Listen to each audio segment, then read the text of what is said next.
Yeah, I have a controller cam today. Just for today.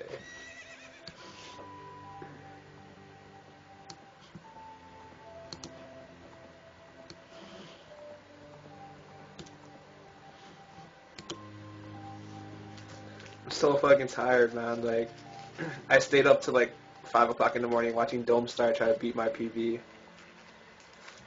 He didn't.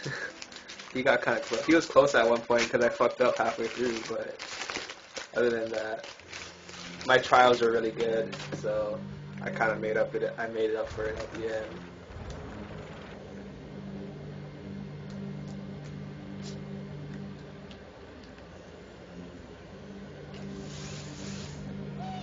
So I'm gonna try to explain everything as detailed as I can to my knowledge, and like give as many backup strats for as many possible things as I can. That's gonna be my goal here. And just try to explain thoroughly for beginners, because not everybody knows like what ISG is or what a lot of shit is.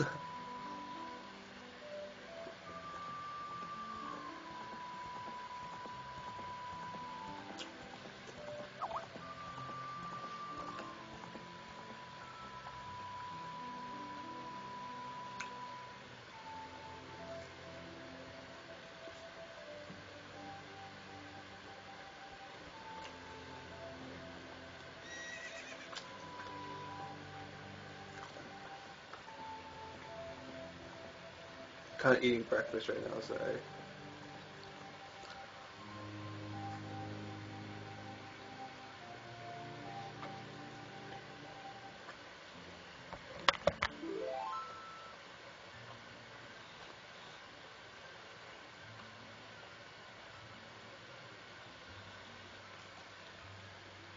Not really for dummies, for like new players.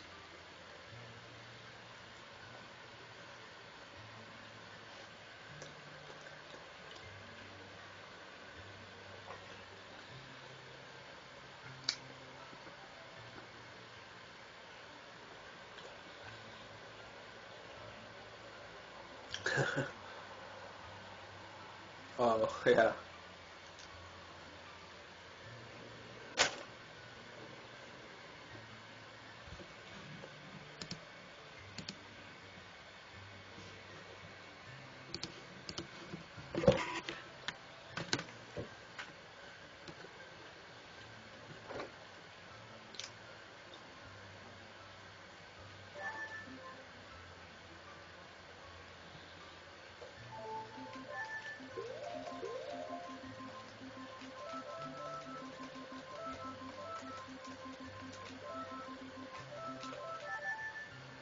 Wow, perfectly. Amazing.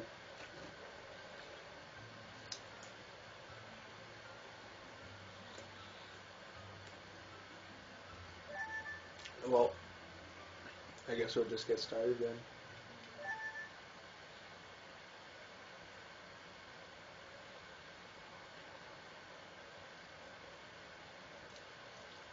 I guess the first thing I want to note is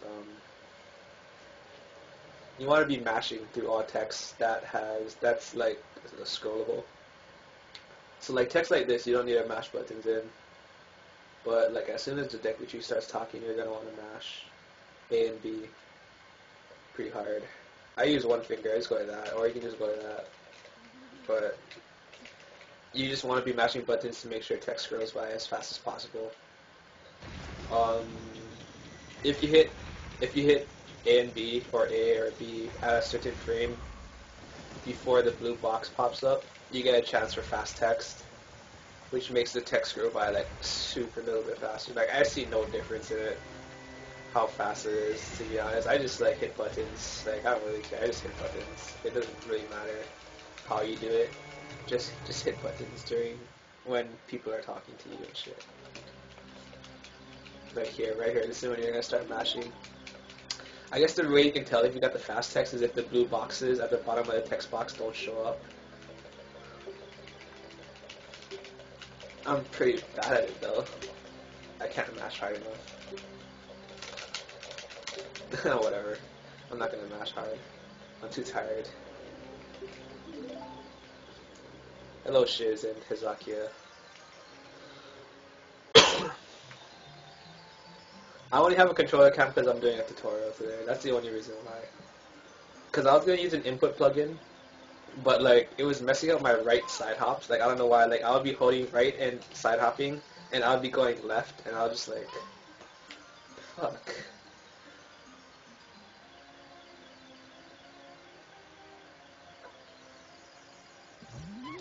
Yeah, dude. I don't really like it, but my friend gave it to me, so I'm not complaining. It was a free controller, man. I already broke one. He gave me two. I broke one already.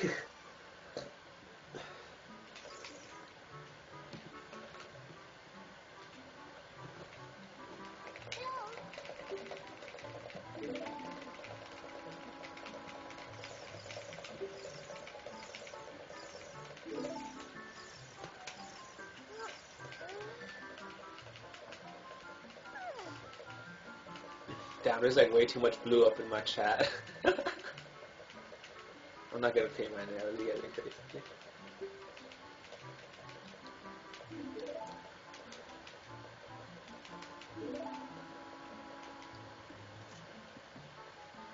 You just want to walk out here and roll. The main purpose of your roll is to like gain a little speed. Plus, they just exit. It's faster to exit with rolling, I guess. You can vote for purple. Okay, so your first goal here is going to be to get sword and shield. The sword, of course, is in that maze, the boulder maze, and the shield costs what, 40 rupees. So your goal is to gain 40 rupees while getting the sword and walking to the shop as fast as possible. So, hey, better than your tutorial, Dyer. So this is your starting position. What you're going to want to do from this position is hit up left to get that position. And then you're going to Z target. And then backflip off this thing. Just keep back walking. And then right about, I think, fuck. That was a really bad angle, actually. Because usually I'm like, I think I'm like over here. I don't remember. But let's just say, when you get around this texture on the ground, this white texture, this is about where I start side hopping to the right. And this is really bad angle, but your goal is to get at least one of these. There's 2 rupees in the grass here. Your goal is to get at least one of them. You only need one of these rupees. So hit up left, back walk. At the texture you're going to side hop. Get 1 rupee and then you're going to backflip right there. So again, after you get to this, what texture was I going to say? Was it this texture? This texture? Yeah, it was that texture. When you get to this texture, you're going to side hop until you hit the wall pretty much. And then you're just going to walk back. Get at least 1 rupee. Keep back walking. And then backflip on back here.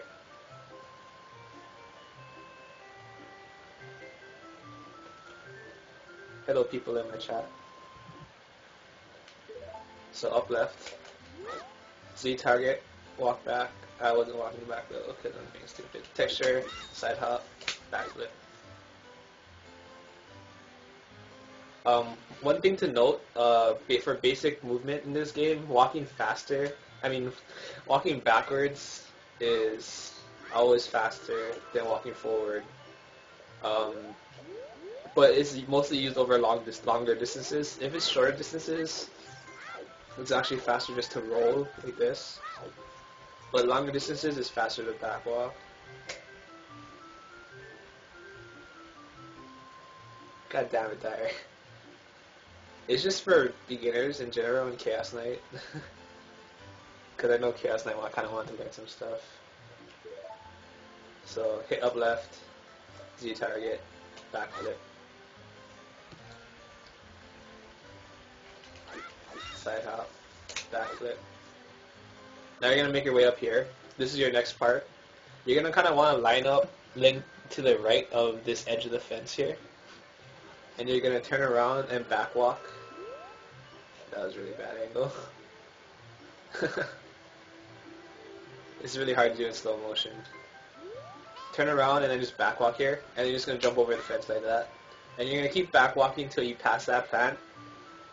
Then what I do here to make sure I have a good position is I un-Z target, turn around and just roll and re-Z target to make sure I'm heading towards the hole like this. And then you're gonna enter the hole. It's for scrubs like Dire. Side hopping is faster in certain situations, but I don't like mashing. You have to mash for side hops, and I don't like mashing, so it's a turn off for me. Although I did use it sometimes. Hello Prince, how are you doing today? So in one go, it should look like this. Well, not like that, because I missed the Rupee, but yeah, you know what I mean.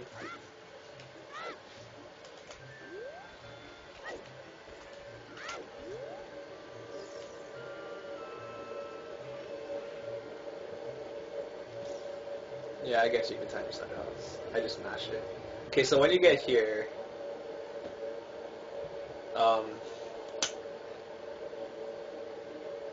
cool, man. What you're gonna want to do is you're gonna want to turn around, face the hole, and backflip. This gets you into a good position, so you can just side hop right. We're gonna go through this maze like all backwards and shit because we're beast. One thing to note about this area is you have to move decently fast, or you're gonna get hit by the boulder, which is very, very irritating. I hate getting hit by the boulder. I'm just like, god damn, the boulder. So once you get out, just turn around and then backflip. Alternatively, you can just turn around and back walk like that. A couple steps. Oh yes, I do have a YouTube. It's down in the info section. There's a link to it, to my YouTube and Twitter. So, yeah. So basically, if you backflip, it should look something like that. Then you're gonna side hop twice. 1, 2, and then just back walk. You get 2 rupees here. And then when you get to the end here, you're gonna side hop left to get 5 rupees. Then you're gonna side hop right 5 times, I believe. 1, 2, 3, 4, 5. Yeah, 5 times. And then just back walk. And then right behind you is the chest for the sword. So when you get about here, you're gonna want to let go of Z, turn around, and just mash A.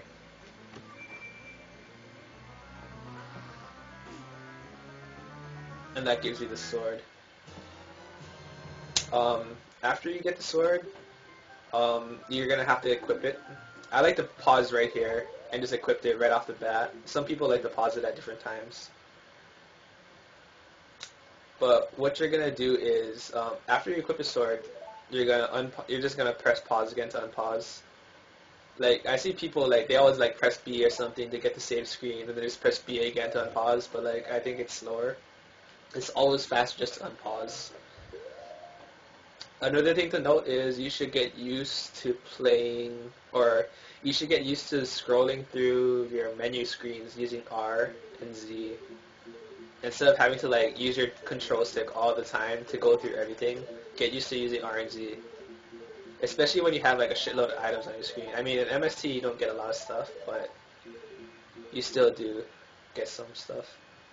I play on emulator with N64 controller, as you can see, with USB adapter, a Huckleberry. So after you equip the sword, after you unpause, you're gonna turn around, Z target the chest, and back walk like that. You're just gonna back walk here. Whenever you get around here, you're gonna start side hopping right. Just like mash side hops right until you hit this wall, and then you're just gonna go up and get the rupee, and then do 2 side hops to the left. What I like to do here is like I kind of like move that way to line myself up with this sign. Back walk, turn around and hit A, and you'll be right where the hole is. So let's do that again from starting position.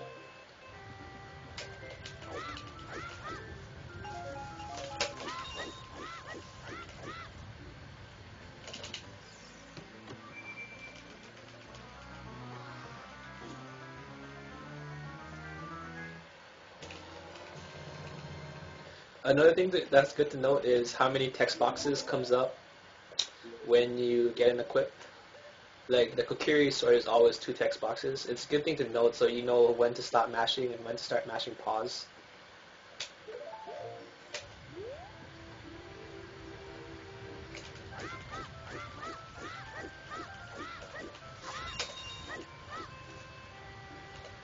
Oh, that was bad. But yeah, you get it. So that's what it looks like in fast speed.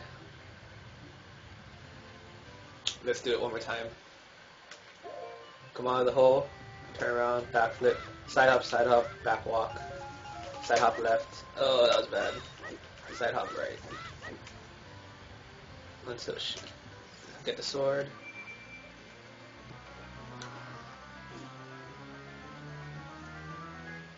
I use XSplit too. I'm trying to get into OBS because it's a little less CPU intensive, but hasn't been working out that great. I keep dropping frames with OBS and I'm just like, oh my god, don't understand anything anymore. Oh god.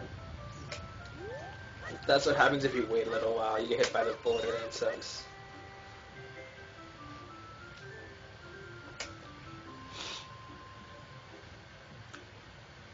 Alright, so next we're gonna come out of here. And we should have around 13 rupees or so right now. Actually, you should have 13 rupees if you should have it. So after you come out of this hole, you're gonna want to turn around again, backflip. You'll get 1 rupee. Side hop left, and then backflip. You should get another 6 rupees, like that. Then you're gonna backflip one more time. You should be on top of the fence like that. Backflip one more time and pull out your sword, like that. Then you're gonna side hop 3 times. 1, 2, 3, and then just slash your sword with B, and you should get 5 more from the sign. Then you're gonna want to back walk a bit and backflip off the edge, or backflip over the fence. Turn around and just hit A to roll off that ledge. Z target. Realign yourself up with this wall over here. Turn around and just back walk to the wall, and then climb up the wall. And then you're gonna get 5 rupees behind here.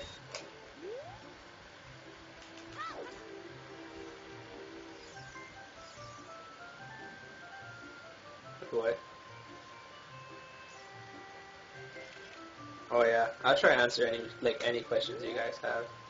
Then you're gonna make your way over here and jump across these things to gain another 5 rupees. You should have 35 by now. You're gonna always want at least 35 rupees before going into the shop because there's 5 rupees inside of the shop. Now this chick over here, she's kind of annoying. She's like always gonna talk to you no matter what you do. So there's 2 possible ways around this. I'll just show one right now. One way is to just try to backflip over it. So like line yourself anywhere near here and kind of just like turn around, back walk and backflip. You get like a little gainer. It's not a gainer, but like you get some distance towards the door while that little text box is coming up. And then you're just gonna want to enter the shop. Slow runs. Then behind here is your last 5 rupees. Yeah, magical. And then you're going to want to buy the shield. Okay. So let's go over that one more time. Turn around, backflip, side hop, backflip, backflip, backflip, pull out sword, side hop, slash, walk back, backflip. Line yourself up over here. Back walk. Climb up the ledge, get this 5 rupees.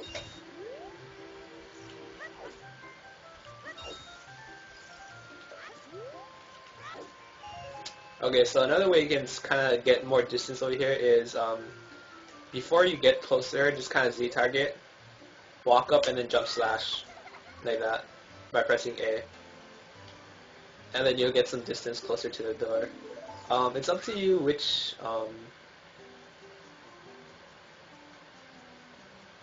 strat you want to use. I personally use the backflip, but I don't know. The jump slash one is pretty easy because sometimes you can mess up the backflip and stuff. Okay, I'm gonna teach another way to get a different 5 rupee. Okay, whatever.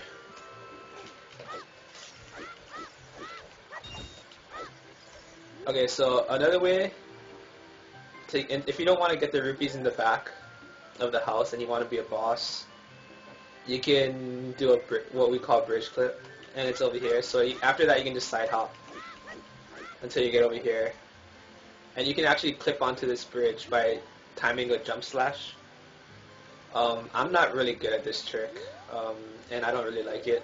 It saves like 2 seconds, I think, on a like optimized Rupee Route.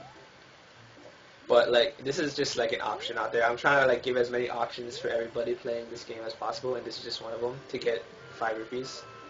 So what you want to do is climb up onto this fence, Z target, and then just hit forward and A at the same time to roll.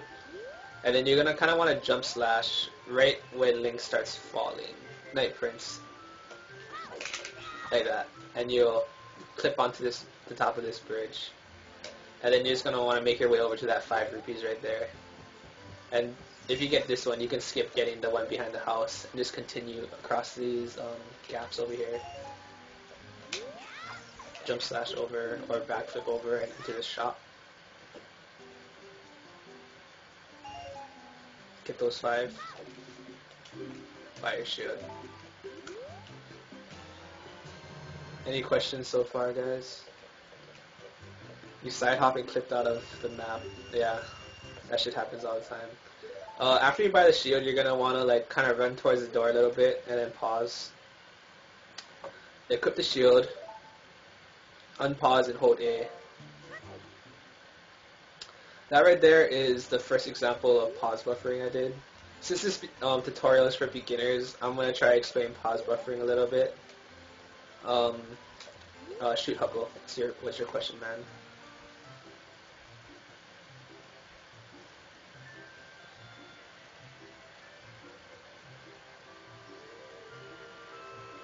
Do I have fun to show that? What you mean, man?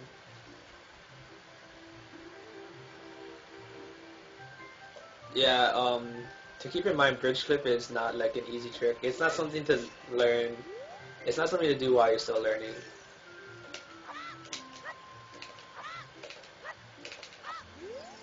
I can't get actually, whatever. I'm making a tutorial for myself. I don't know, man, because I'm such a scrub. So yeah, pause buffering. In this game, when you pause the game and unpause, you can advance the game by 1 frame. It's kind of hard to show now because nothing on screen is happening. I guess the best way to explain it is if you look at this Navi or this fucking fairy in the left-hand corner, if you pause and unpause, you can advance her 1 frame of movement. Like that. And that. See how it's moving like 1 frame at a time? Pause buffer / slash. Okay. Another thing you can do in this game is when you're pausing and unpausing, during unpause lag right there, that's what you call unpause lag, this kind of lag in between right after you pause. You can hold an input, like say sword slashing, and you can just hold it down in unpause lag, and right when the game comes back, it should do the command. So if you unpause and hold B, he should slash his sword like that. And I'm just holding it. I'm not even like hitting it multiple times. I'm just holding it straight down. So just I'll pause, unpause, hold B. And he should slash his sword.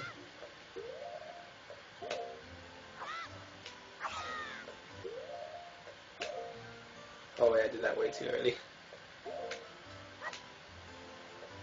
It's another way.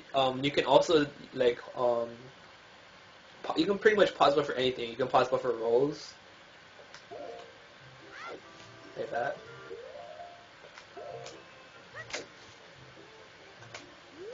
And we're going to be using pause buffering quite a lot throughout this route, so it's something that you really should learn. Bridge clip only saves like 2 seconds on optimized Rupee Route, I think, 2 or 3 seconds. So it's not really worth it in my opinion. I just like I always get the rupee behind the house because it's safer. One thing to note about pause buffering is on emulator, On emulator, the unpause lag is really great because that happens. The unpause lag is really great, so you're gonna have to delay when you unpause and repause. You're gonna have to delay the repause by a lot, or it's not gonna advance frames, and it's something you really have to get used to. On VC, it's how the game is supposed to be played, so the unpause lag is really quick, and you're gonna be pausing really fast compared to emulator. So that's just something to note if you're playing on Virtual Console. Yeah, pretty much what Dyer said. If you do bridge clip and you miss it once, you pretty much wasted all the time that you would have saved by doing it.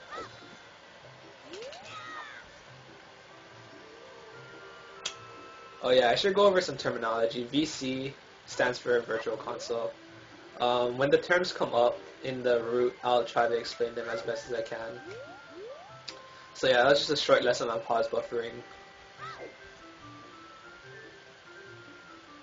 Yeah, so like I don't really recommend bridge clip for beginners. That's just an option out there.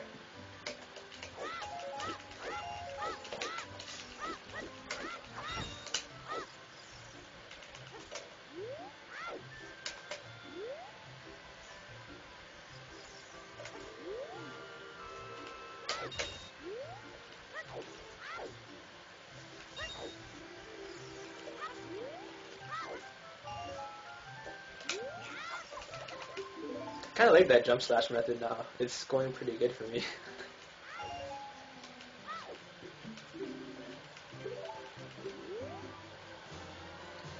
Or you just don't give a fuck and you go ahead and learn. Yeah, I guess you could say that too.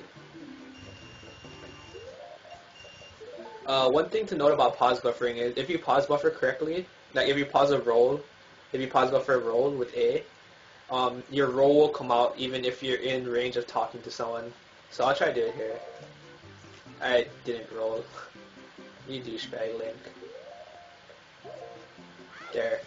So instead of talking to the item guy, the shop guy, you would do a roll instead of talking to him if you pause buffer. So after you come out of the shop, you're just gonna want to make your way back to these platforms and jump across them. And then right when you get past the third one, you're gonna want to turn around and back walk to the entrance because we're gonna leave this place because we're not digging going to the fucking first dungeon in the game. And so this is pretty much gonna be the first trick of the game. It's a type of forest escape called Pokey Escape. And the way we're going to do this is by doing a glitch called ISG while recoiling off of this wall with a crouch stab. Crouch stabs are something you really need to get used to if you're going to want to speedrun this game. Crouch stabs are just holding R and hitting B at the same time. It's called Pokey Escape because I think that's the guy that found it, right? I'm not 100% sure, or I really don't know to be honest. I just know it's called Pokey Escape. Yeah, I know it's gonna take a long time, Dyer. I saw it's gonna be in like 5 bajillion parts. ISG is a glitch called Infinite Sword Glitch, and an example would be crouch stabbing and interrupting your crouch stab with an A, like with an A command. Like so, talking to this sign is an A command. Or you can also interrupt it with Navi. Yeah, Pokey found it. Yeah, that's what I thought. So, this is supposedly a frame perfect trick, but I don't know. I just mash it, and it works. So, like an example, the way you can practice ISG is like going to standing in front of the sign, turning away from it, and just crouch stabbing and mash A. I'm really bad apparently, and I can't do it. I can't do it! La, la, la, la, la.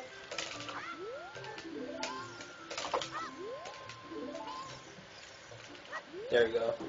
So the way you can tell you get ISG is if your sword is all flashy like that. Pretty much right now your sword is infinitely swinging itself. So that you can like put your sword away and you can still kill enemies. I'll give you an example here.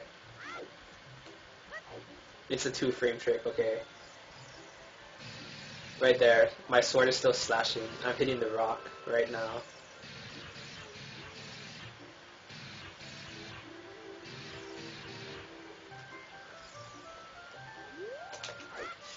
One thing to note about ISG, yeah, there's like two ways you can tell if the sword is really flashy and like your like camera is all laggy and crap like that.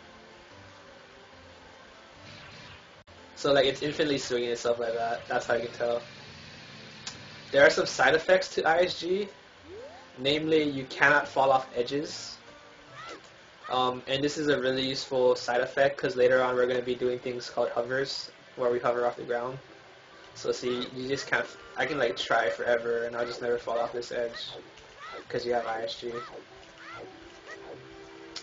A couple things to note about ISG. Yeah, I probably stored one. I'll explain power crouch stabs later when we have to do it. Couple things to note about ISG is there's two ways to get rid of it.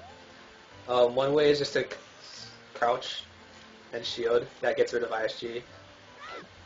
Another way is to just slash your sword. Maybe for this sign.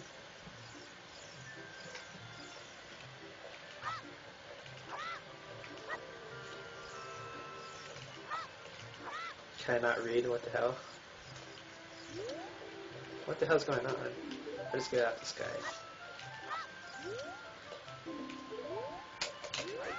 Another way is, like, if you have ISG and you want to get rid of it, you can just slash your sword and you'll get rid of ISG like that. Yeah, if you have hover boots, you still, I'm pretty sure you're not going to, I don't even know, to be honest. Yeah, you shouldn't fall off the edge if you have hover boots.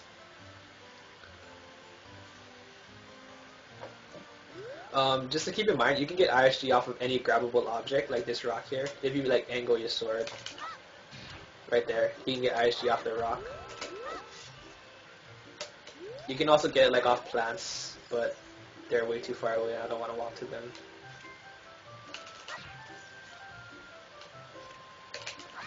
That damn rock.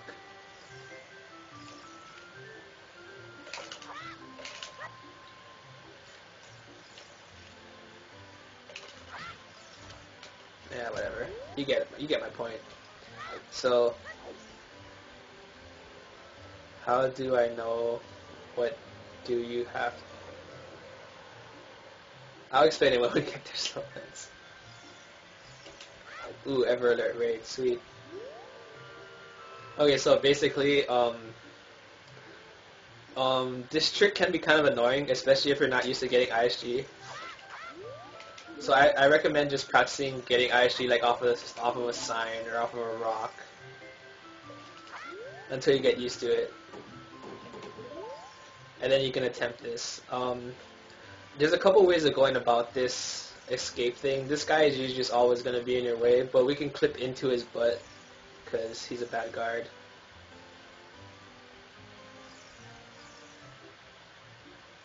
Oh yeah.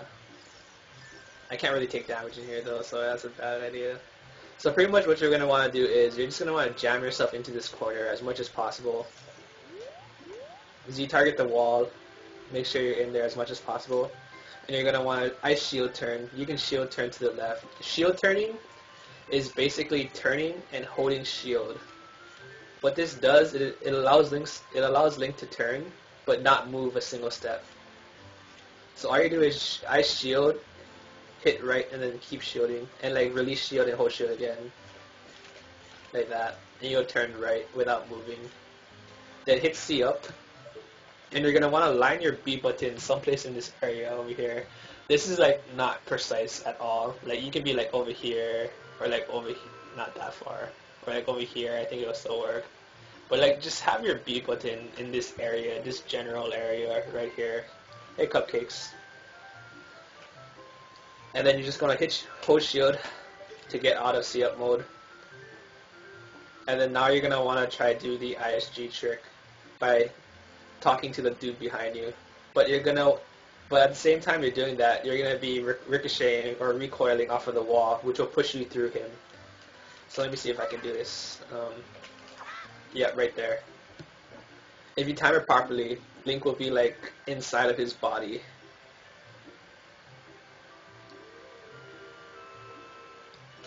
and then you're just gonna hit. Now you're like inside of him. Lo, lo, lo, lo, lo, lo, lo, lo, lo. But like, there's still you still can't just walk out because he's still blocking. He's doing a pretty damn good job. Hello, Blockcaster. So there's two ways of getting behind this mofo. The first way is the way that everybody does. Is you just kind of like look at this angle here. Like you're gonna wanna roll at this corner here, because like if you see when you walk here, he goes up there. So there's like a little gap over here where you can just roll underneath his legs because he's a bad guard. So like you just want to aim at the right corner and just fucking don't talk to him. Just roll, and you'll roll underneath him like that. And now you can just escape the forest. I should have made a save state, god damn it. Where's my last save state? It would be over here. Okay, one sec, sorry guys.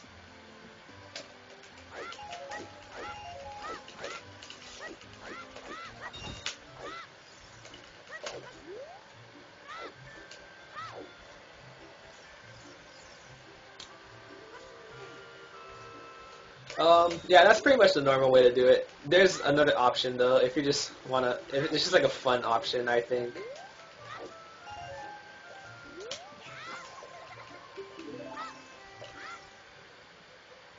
Hell yeah, the crouch cam is too strong.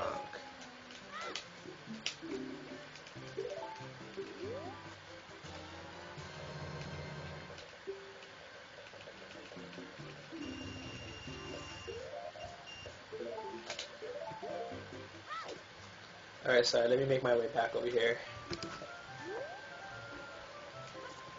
So, like I said, you have two options of getting past that guard once you clip through his ass.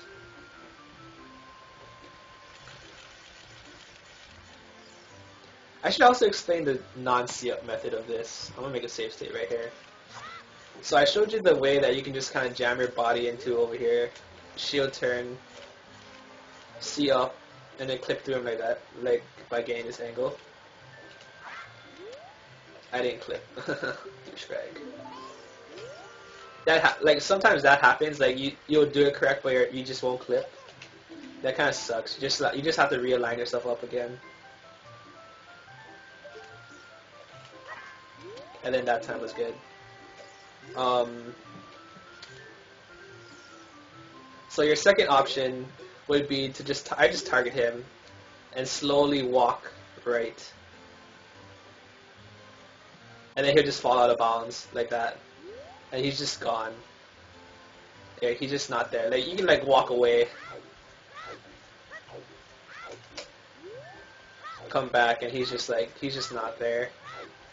I pretty much just killed him, and you can just leave. It's slower, but it's just a funny thing to do. Another thing is you kind of want to always just crouch stab that sign so it's just not there, because it can mess you up sometimes. Yeah, it's a lot slower than rolling underneath him. It's just something that's funny to watch. Okay, so non-see up. There's a way to do this trick with a setup so you don't have to see up. If you don't like see upping, is just jam yourself into this corner again. Z target the wall. Turn around, Z target. And then you're going to want to hit down right to face him, and then Z target this guy. If you have this camera angle, all you have to do is un-Z target, shield, and shield turn down. And that gives you the angle. I just didn't do it properly. Hey, Chris.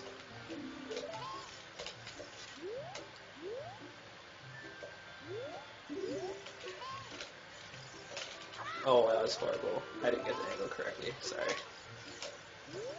I'm still new at this, so... Well, this method, at least. What the hell is that, Link?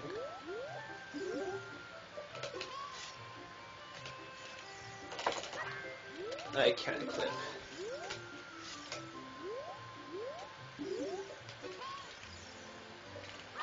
There you go.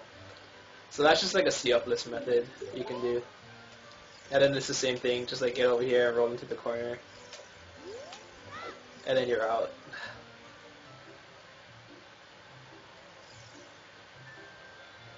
Kudo anime? I use Kudo anime and anime 44.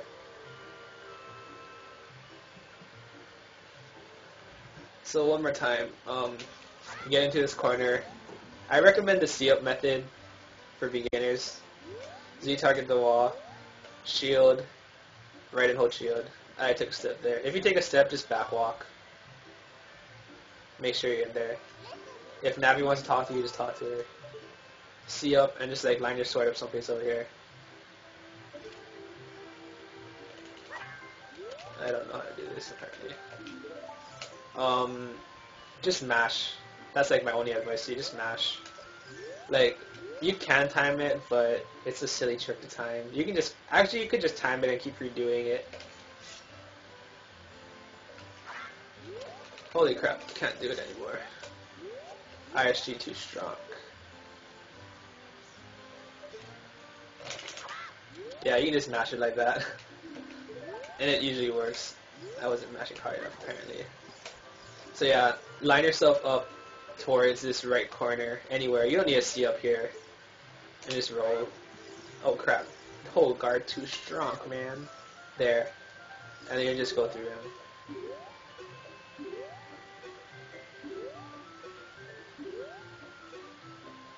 And then you can leave the forest. The reason why, there's a couple other ways to leave the forest, like through Navi Dive in Lost Woods. But the reason why we do this method is because we need to get the ocarina for this specific category. We need the ocarina, so yeah, that's why we use this escape.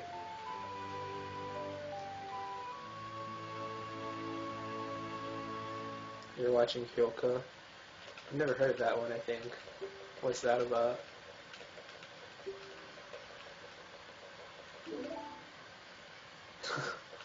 It's so fucking sexy.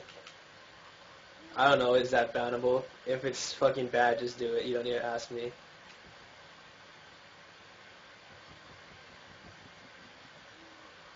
You don't need to ask me, dude. If it's like fucking something bad, just do it. I trust your judgment of character.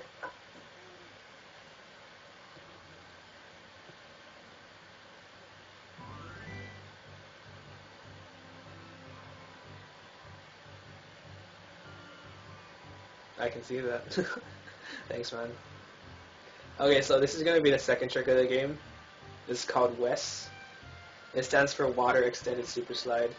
When you exit this place, you're going to want to turn around, Z target, side hop left, and back walk. Right when you get to the second bark of the tree right here, you're going to want to side hop left twice. And that'll put you into the owl cutscene.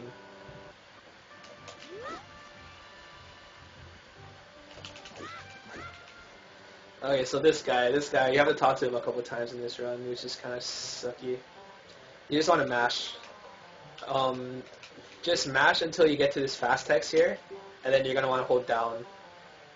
And make sure you answer height or yes, because you don't want to talk to this guy again, because it's so sad.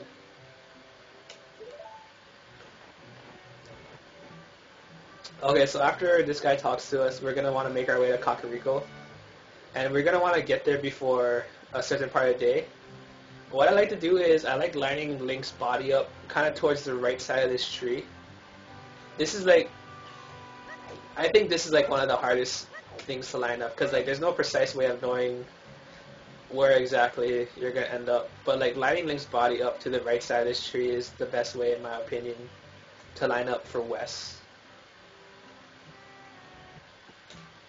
So the reason why I'm reloading save states is because I can't let day pass like this long time. So like get Link's like body to the right of this tree, turn around and just start back walking because back walking is faster. I like to play with my shield when I back walk because it's boring. Then you can make it go to the musical pyro field. It's fun. I'll make another save state here. Okay, so you're going to be back walking, and then eventually you're going to be coming up against this fence over here. Well, not really, because my angle is really bad. Usually you'll end up like someplace over here, and you're going to keep wanting back walking.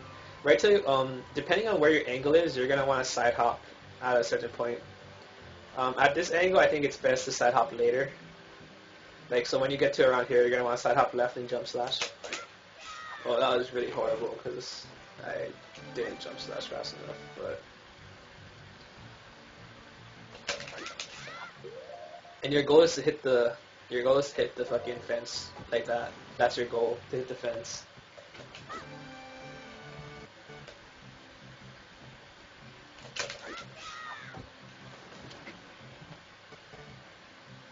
And this is why it's good to play on emulator, so you have access to save states. Yeah. So pretty much after that, I did not hit the fence on that. Pretty much after you hit the fence, you're gonna want to do a thing called holding S position on your joystick. Let me just do this in real time just to show you what it's supposed to do. Hello, NX. And for this trick, after you jump slash, I just pause. And what you're going to do is hold Z. Well, you should be holding Z anyway because you just side hopped and jump slashed. So you're going to be holding Z, and you're going to be holding an angle to the right on your joystick. It's like barely to the right. I'll explain it better after I do it.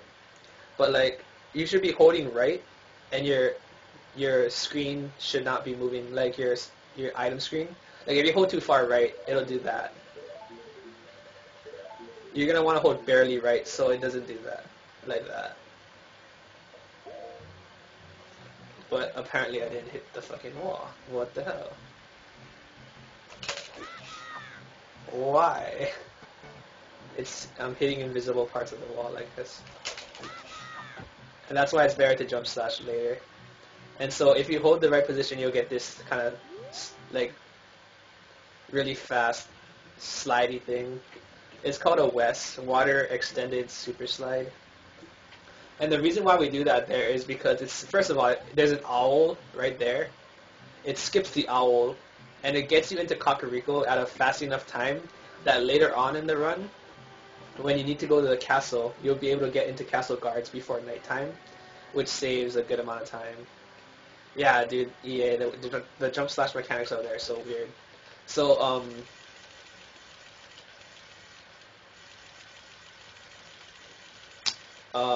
a good way to explain what S positioned would be if you're out in Hyrule Field and you're holding S position, you just turn like that. Your camera will just keep turning without Link actually moving. That's S position. See how I'm like barely holding my joystick to the right? This is how you can tell you have S position. We're going to be using this later on in the run. So if I talk about S position, this is the position I'm talking about. And we're going to have to S in different directions. Like you can S to the left.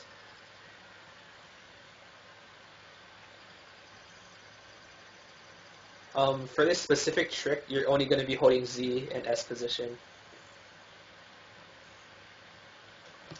So if you're doing this, well, I didn't think I was going to hit the thing, so I didn't hold S position. So you hit the thing, you're going to be holding Z, because you side hop, and you have to hold Z when you side hop. Then you're going to hold S position, and then unpause. That's all you're holding.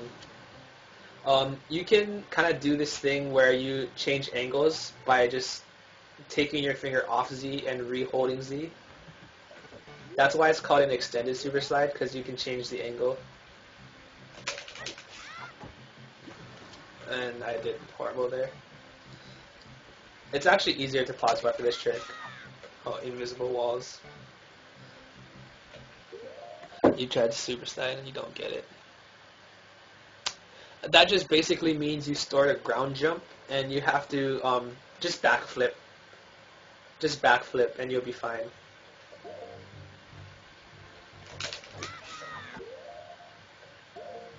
So if you successfully get the WESS, you can like let go of Z and re-hold Z there to change your angle.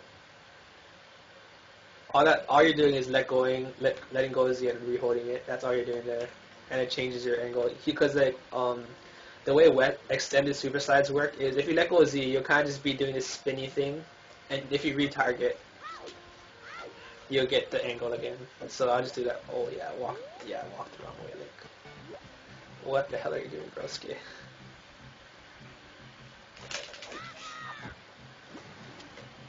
I'm really bad at doing this unbuffered. I usually buffer it.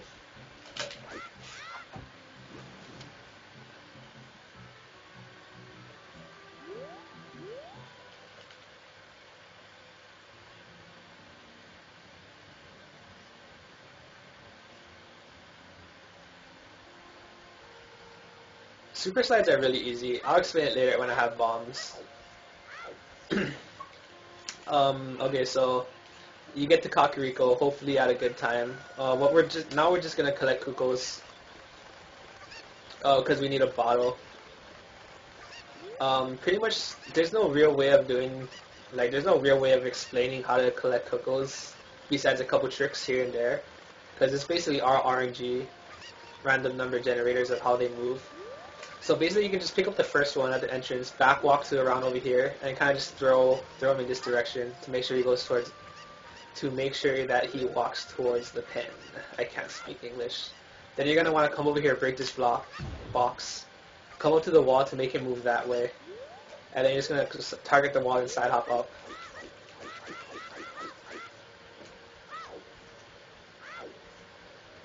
Then you're gonna want to get this Cucco.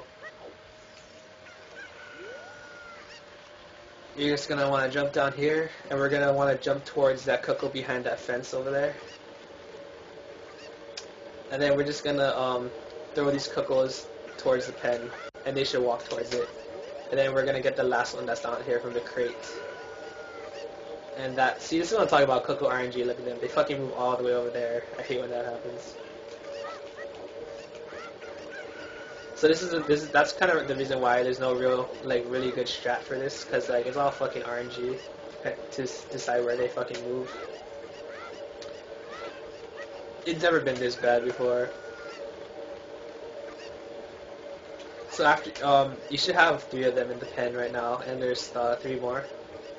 So now we're gonna pick up this Cucco. 2 of them are behind this fence area by the potion shop. So you're gonna want to make your way up here. And kind of just Cucco jump to this fence over here. Turn around, throw the Cucco off, and grab this one.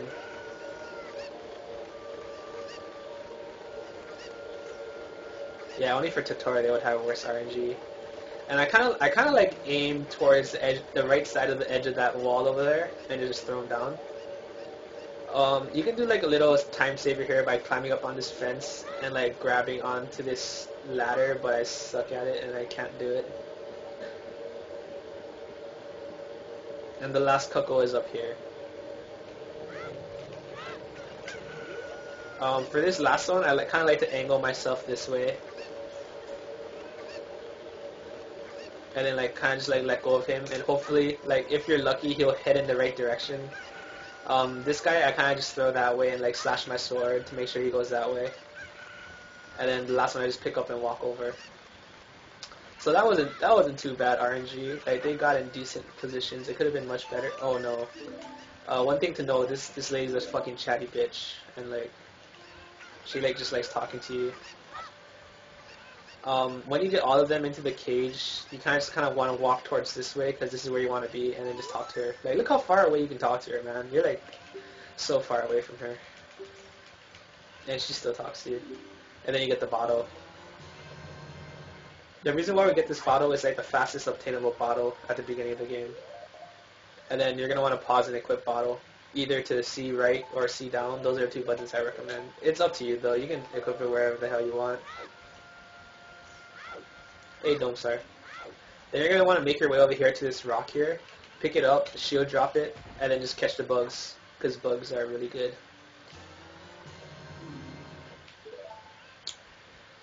And then now you're just going to save, and then restart. You restart here to save warp back to Kokiri Forest, so you don't have to walk there, because that's a pain in the butt. God, Dome, I don't even understand how you got that. So now you're back in Kokiri Forest with your bugs. And we're going to make our way to Deku Tree. When you come out here, I like to just turn around and then side hop left. And you should get over here. Then back walk. And then just like make your way to Deku Tree.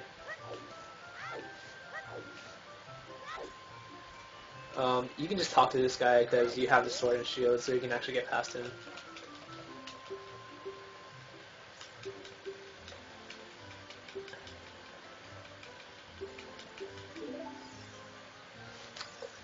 So basically what we want to do here is, up in this next area, there's going to be 3 Deku Babas.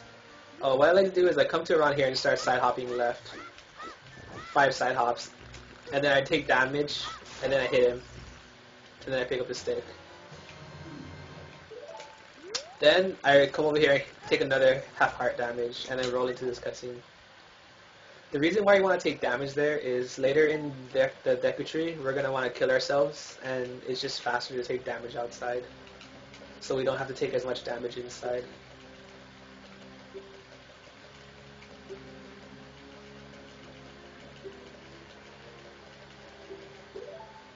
So now you just talk to him and mash buttons, and he'll open his mouth.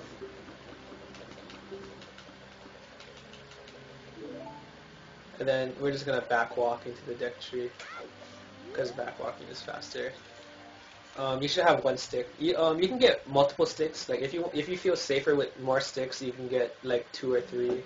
You only really need 1 as long as you don't break it. If you break it, then if you break sticks a lot, I recommend getting multiple sticks. So here we need Deku Nuts.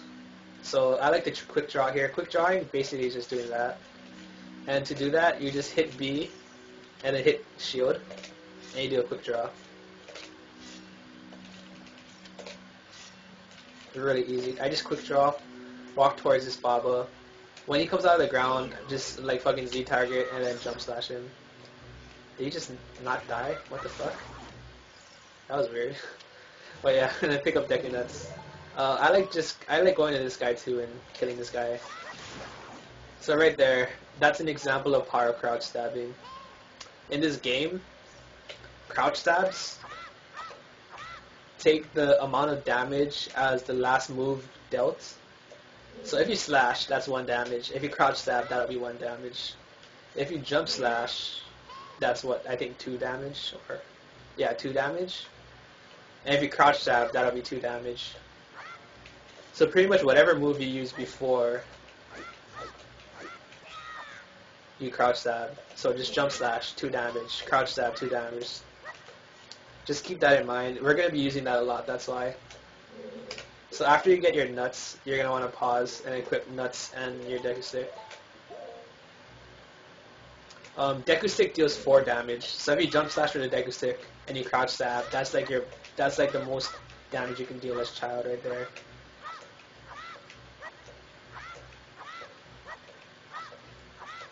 Hey Virus, how you doing, man? So this is like all 3 damage right here. As long as, just make sure you like remember what the last attack you did was. Okay, so next we're gonna make our way to these vines over here. Okay, so usually when you hit these vines, Navi talks to you, and she says, "Oh look, this wall has vines on it. Maybe you can climb it." You can like skip that shit. Just pull out your, oh my god, fucking Navi. Just like pull out your Deku Stick when you get close to the vine. I can't do it apparently. There. So if you pull out your Deku Stick right before you hit the vine, you can skip Navi text. And it's very useful because Navi's annoying. Just try not to like walk like right in the middle, or you kind of get fucked. Because like it goes off early or something.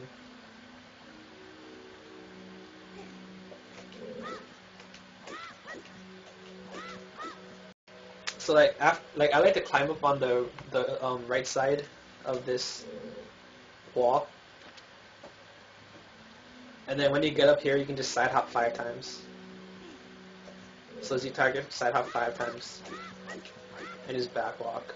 I think that's what it is. Yeah, just back walk.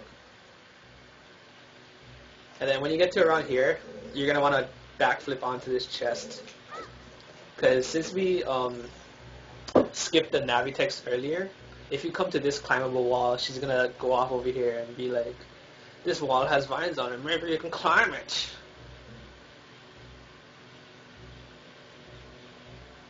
And then you're just going to want to roll and grab the vines.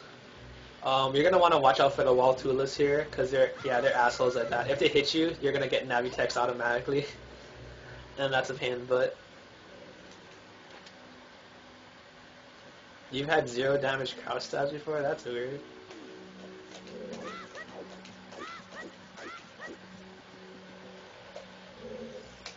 So you kind of want to avoid damage from the wall tulas as much as possible. The way you can hear if they see you is like there'll be like this kind of sound cue where they kind of like when they turn purple, you can tell. Trust me, it's like or whatever. So just make sure they don't see you, and then you're gonna want to make your way up to the top part. This is already skipping the slingshot. It's not necessary. You don't need the slingshot in this run. So coming up now is the basement 1 skip. We're going to use a trick called anti-grav to skip basement 1. And the way I do this is I come up and I line link up with this wall and make sure that this, I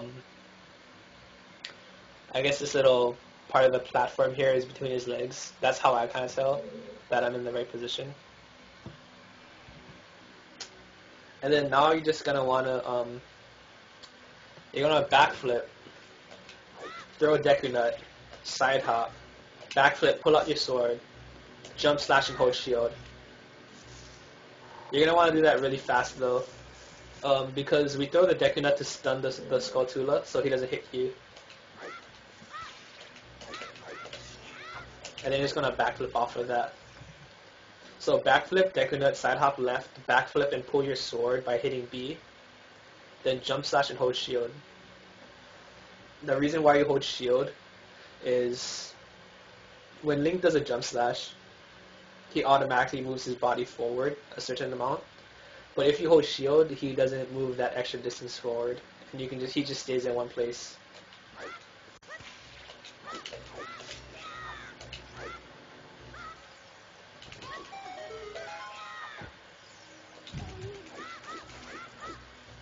And that was basement 1 skip. I'll explain that more.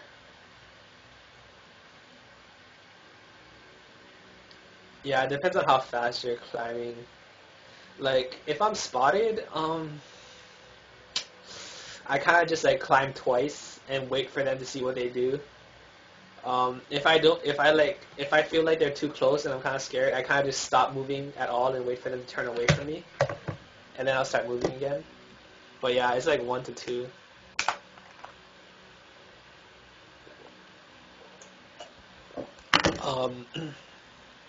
So after you do this setup and you backflip off the edge, you're gonna be falling. Well, that's obvious. And like you can pause buffer this. I don't really know the exact frames of when to do this pause buffer because I do it unbuffered. Yeah, B1 skips a pain, but you're kind of, I guess the easiest way to look for a Q is the top left-hand corner over here. When your hearts get below this bridge area, you're going to want to side hop left.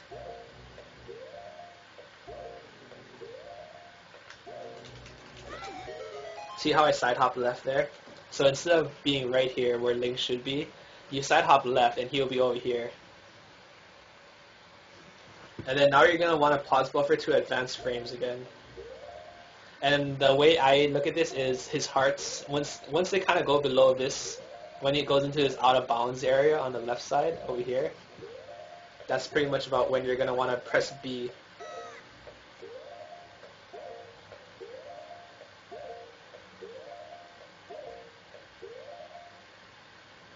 I don't even know if this is going to work. It might be one more, but I'm just going to go for it. Yeah, it was one more.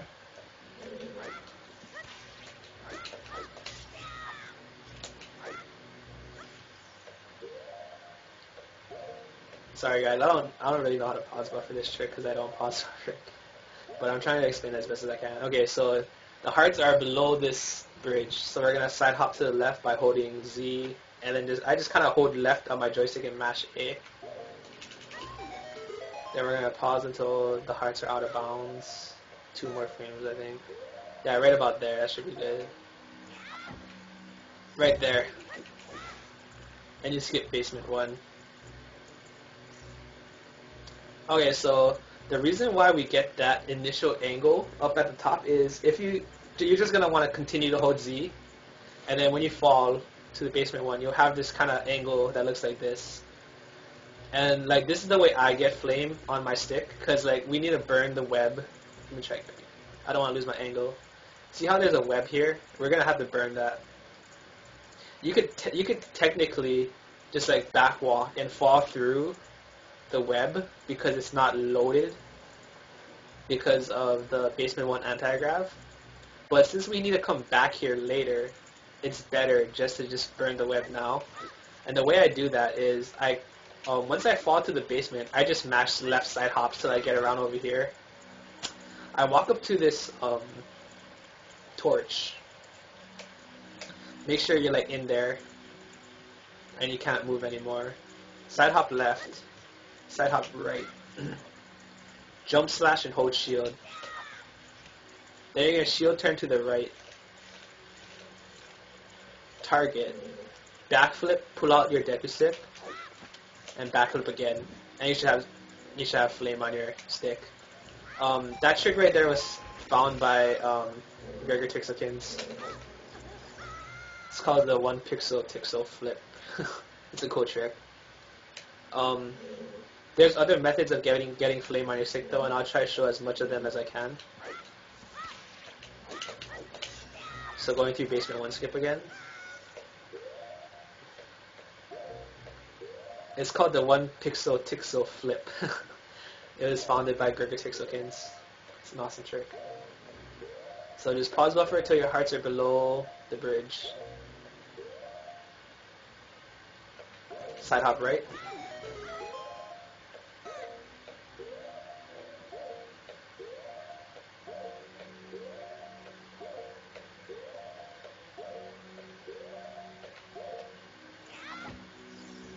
Whoa, how did I miss that? That looked fucking right to me. Dude, I seriously do not know how to fucking pause buffer this trick. You want flame on your stick to burn the web, you douche. I think that's too late. I lied, it was good. So I'll show the 1 pixel Tixel flip again.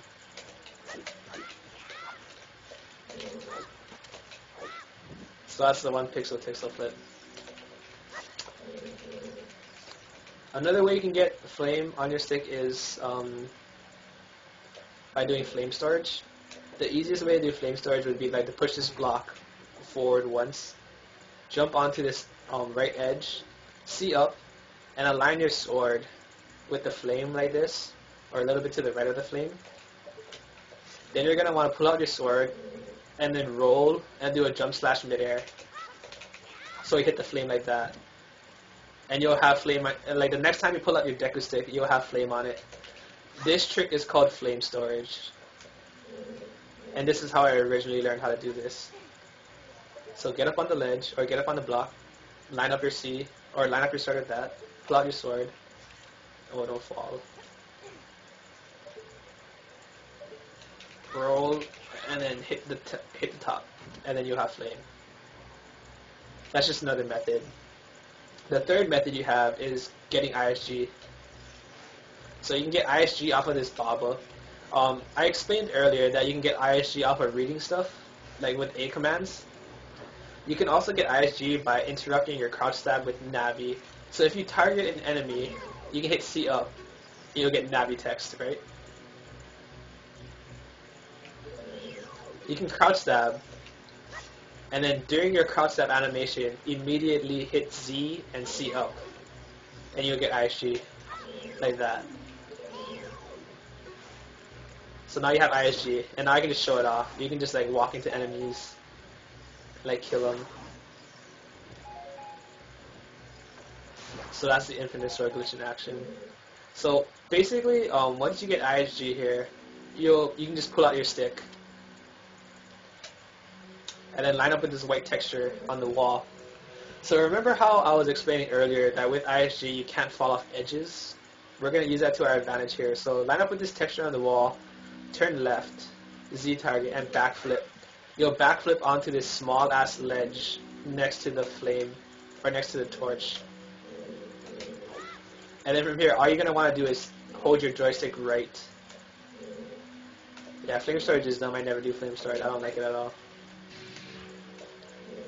What I do is I kind of like make my joystick go into a circular motion here. And I try to get flame. It's kind of weird though. I don't like doing this trick. I don't know why. Like, sometimes it just doesn't fucking work for me. I have no clue.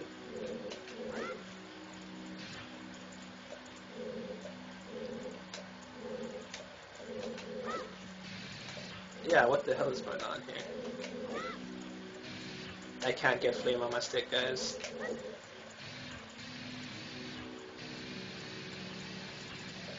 What the hell is going on? Oh god, I can't get flame on my stick. What the fuck is going on?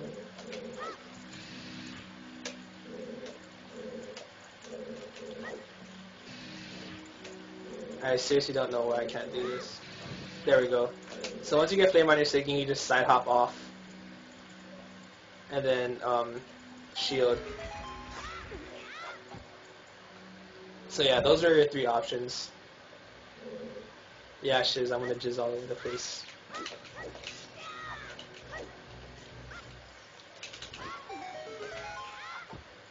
That was way too early. Shit, now I can't fucking do this trick now.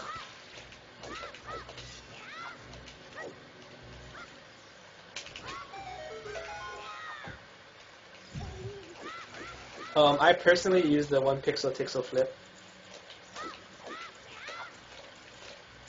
But it's really up to you as to what method you want to try. I recommend flame storage and the 1 pixel flip. I mean, I used to use the ISG method, but like, I don't know, I've been messing it up lately.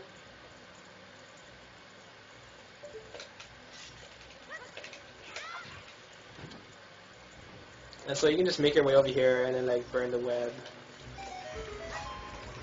I like the jump slash there to take the rest of my damage. You want to be at half health before you go into Gohma. Welcome back, Elaine. No, I do not hate you, Huckleberry.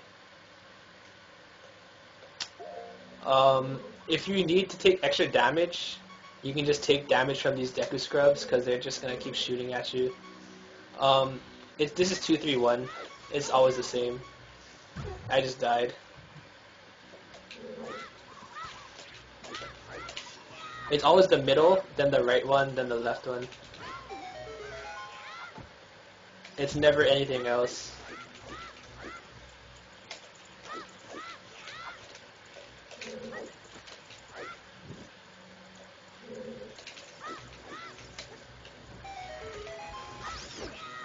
Oh god, I'm not going to take damage. Okay, well, this is a good example of what happens when you don't take enough damage. If you don't take enough damage, you can just come here and get hit.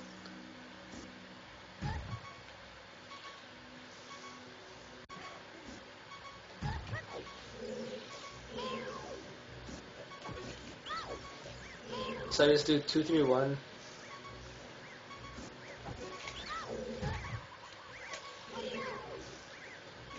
There's ways of doing this faster, but it doesn't matter. Just do it however you want to. I guess I can show the way I do it.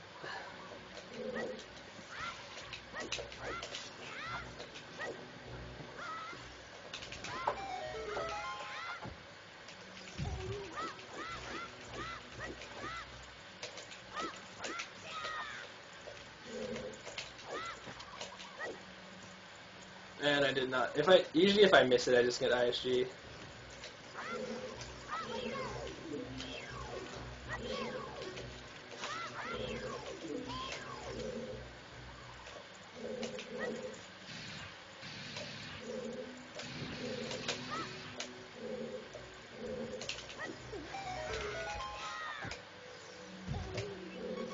So I usually just get that guy's attention and then target this asshole. Then target that asshole. Then come back over here and target this guy. And then just make sure you target him, the last one. Once you target him, he'll like kind of... Well, you have to be kind of close to him too. Target and be close to him. Yeah, 6 side hops after you drop. and then he'll tell you to stun Gohma to kill her and shit. But yeah, so that's 2, 3, 1. Make sure you have half a health, half a heart before going into this battle. It makes your life so much easier.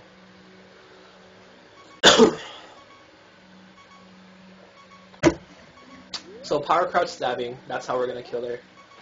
Take out the Deku stick, and you're gonna want to jump slash, like, get to over here and just jump slash, and you'll jump slash into the cutscene.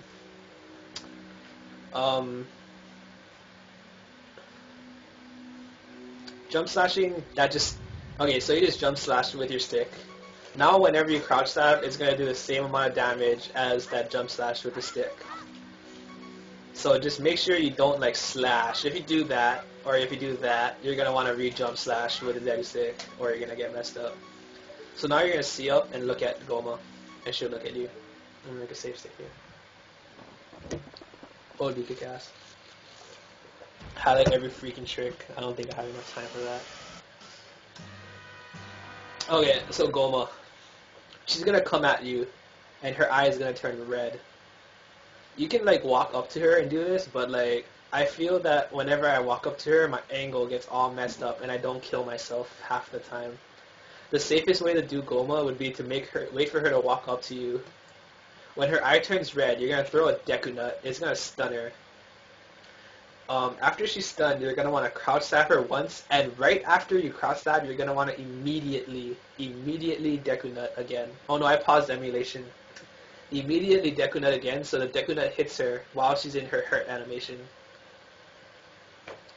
So if you Deku Nut her while she's in her hurt animation, you'll extend the amount of time she's stunned for. So after that, you're just gonna want to crouch stab again, making that 2 crouch stabs, and then you're gonna want to target her and jump slash as close to her as you can, so you take damage and kill her at the same time, which will in turn kill you at the same time you kill her. So, red eye, Deku Nut, crouch stab Deku Nut, crouch stab, jump slash, kill yourself, right there. So, if you do that, you successfully kill yourself and kill Gohma at the same time. The reason why we do this is because we're going to do a warping glitch here that we need access to the door. The reason why we need access to the door is because we don't have anything to kill ourselves or to get ourselves away from this area on the same frame that we need to warp on. Since we don't have bombs or bomb shoes to kill ourselves, we need the door in order to get back, or in order to leave this area at a certain frame. So I'll do this again. So, red eye, Deku Nut, crouch stab Deku Nut, crouch stab, target, and kill her, and kill yourself at the same time. Does that make sense, Chaos? Do you want me to try to explain it slower, or is that okay? I don't know how else I can explain it though. That's just what you have to do every single time. Crouch stab, Deku Nut, crouch stab Deku Nut, crouch stab, jump slash. You're going to want to try to be fluid with your movements. If you just try to mash stuff out, I'll show you what happens when you try to mash stuff out.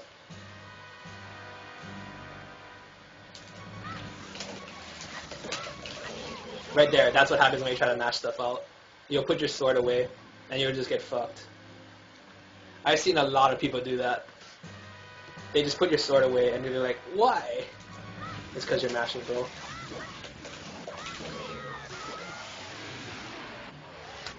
Do you have caffeine, Elaine? What do you mean you missed it twice? Do you have a certain problem with it? Maybe I can help you out. It's just you just gotta make sure you nut like right after you hit him or her.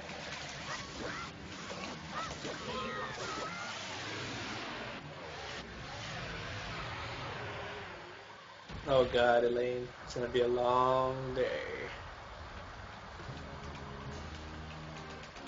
I think this is one of the hardest boss battles in the run. Kappa. I don't know, it could be kind of difficult. For beginners, I think one cycling Gohma with killing yourself is pretty difficult to do. Like, I'm not even joking. So if you're having a hard time with this, don't worry about it, just keep practicing. After you die, you're going to want to not save and continue. For this next trick, we the way that wrong warping works in this game is it goes by or for this specific one, it goes by the last cutscene you watched, and the last cutscene we've watched is the Deku tree opening his mouth. And so we need that cutscene is what triggers this wrong warp to happen. So for people learning, especially on VC, you're going to want to walk outside here and save. The reason why we save here is because if you mess up the wrong warp and you want to reset, if you just automatically just walk back into the Deku tree and try to do the wrong warp again, even if you get it successfully, you'll just be in this falling black zone of nothingness, and you'll never get out of it. You just have to reset. But the reason why we walk outside and save is if you reset, you'll be in Link's house. And if you pause in Link's house, if you mess up the wrong warp, and you come back to the Deku tree, it'll still work. I'm not 100% sure why it still works, but if you pause in Link's house, the wrong warp will still work. Do you stab with? I stab with the sword. Like that's why we initially jump slash with the Deku stick, because you store the damage of that jump slash, and then if you just crouch stab with the sword, you'll do the same amount of damage. That's what power crouch stabbing is. And so this is also so that we don't break the stick. We actually don't really need. Oh no, we do need the stick. I lied. Yeah, so that's just basically so you don't lose the stick.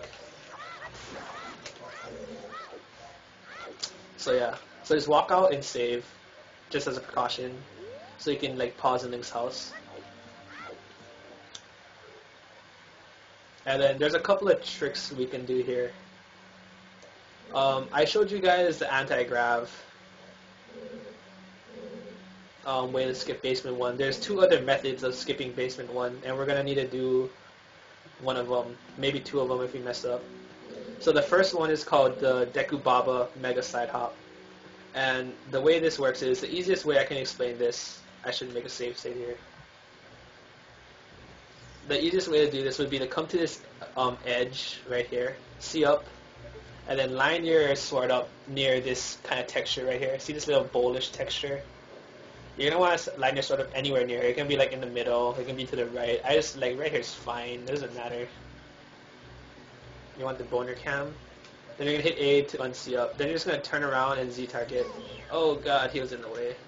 If you target the Baba, you're going to want to reline up so you don't target him. Now, since you have the angle, you're just going to want to hold shield and walk towards the right, towards this Baba. He's going to hit you. And then you're going to want to wait like a second, and then roll, and then side hop. This is something you have to get used to in the timing. But like, this is something you have to get used to. So just like wait for him to hit you, wait like a split second, roll, and then side hop to the right. If that happens, you just have to realign yourself up again.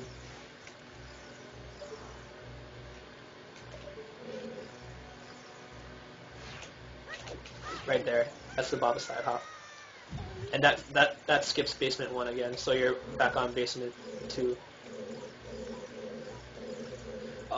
If you don't like doing the see up method, I have a setup made. I don't know, Slow Runs Live showed me this setup. I forget who made it for him. But if you're at this initial position when you first walk in, you can side hop left and just press A. Don't hold a direction, just press A and let go Z. Then hold Z again, side hop right and hit A again, and then let go Z and hold Z.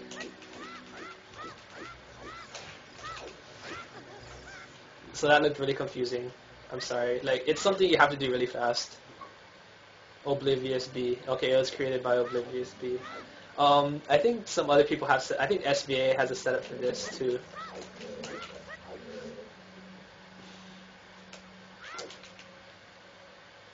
Giggles is not here. Gawa, shut the hell up. Yeah. So initial position, side hop right, roll, un-Z target, re-Z target, side hop right, roll, un-Z target, re-Z target. And that puts you in the right position. I don't think that works because I'm like at an angle here, Dome. I'm not like right against the wall. I'm at like a different angle. So let me just try to explain some mechanics of side hopping. When you side hop, and you do a dry. Okay, a dry roll is basically just holding Z and hitting A without a direction. That's a dry roll. We're gonna be using dry rolls and setups later, so it's good to know what a dry roll is. That's what a dry roll is. A side roll is when you do a roll after you side hop in a certain direction. So if you side hop right, side roll, that's a side roll. There's 3 different ways you can get a side roll to happen.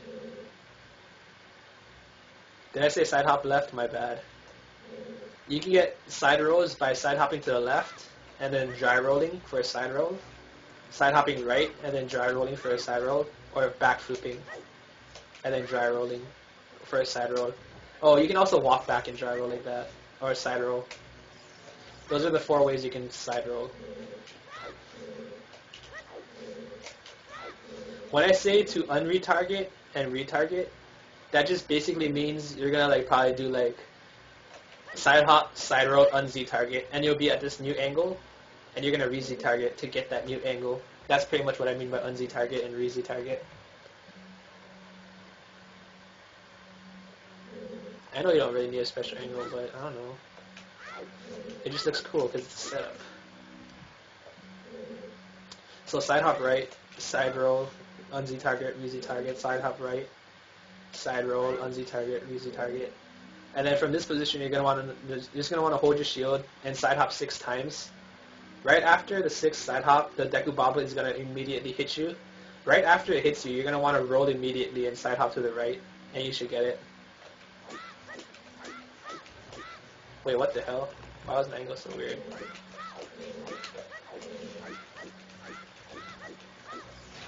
I waited too fucking long. That's what happens when you wait too long.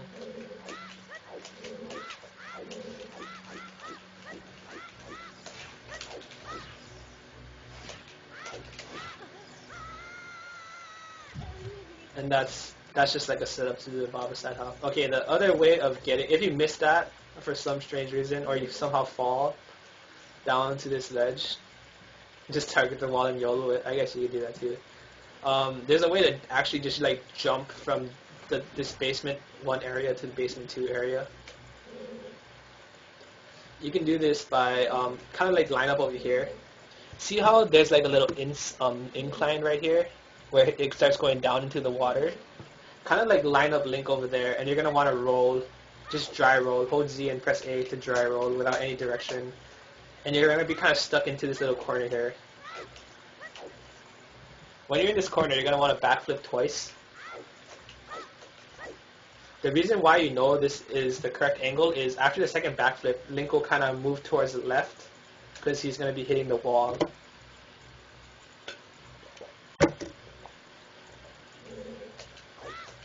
See how he moves left there because you hit the wall? That's how you know you got the right angle. So after 2 backflips, you're going to side hop right, side hop left, and C up. This is a pretty, it's not pixel perfect, but it's pretty damn close to it. You're going to want to line up the edge of your B button with this texture right on this kind of like line texture on the wall up here. Or I kind of use this texture. You're going to want to be a little bit to the right of that texture. So like right about there. See how it kind of lines up with this black texture right here? And how like this, the edge of this brownish texture, this dark brown texture is kind of showing? That's kind of where, this might not even work, because this is a really nitpicky trick. I have no clue, shiz. So after you get the angle, you're going to press A to exit out of C up, and then hold Z. Then you're going to do 1 dry roll by holding Z and pressing A. Then you're going to want to hit A and forward at the same exact time. If you're missing the trick, it might be, and you think you have the correct angle, it might be because you're not hitting forward and A at the same exact time. So to remedy that, you can pause buffer it. So just pause. The way pause buffering works is to get a button command to come up, you have to do it on pause lag. But to get a direction, you can hold the direction during the pause screen and it'll still come out. So pause, hold up on your joystick, and in unpause lag, hold down A. Right there, and just hold forward. And you'll jump up to basement 2, like that.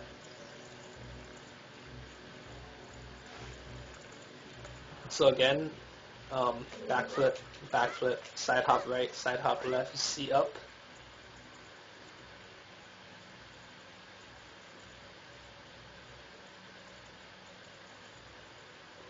Joystick, come on, man. Hold Z, press A, dry roll, hit forward and A at the same time, and just hold forward, and you'll jump up to this area.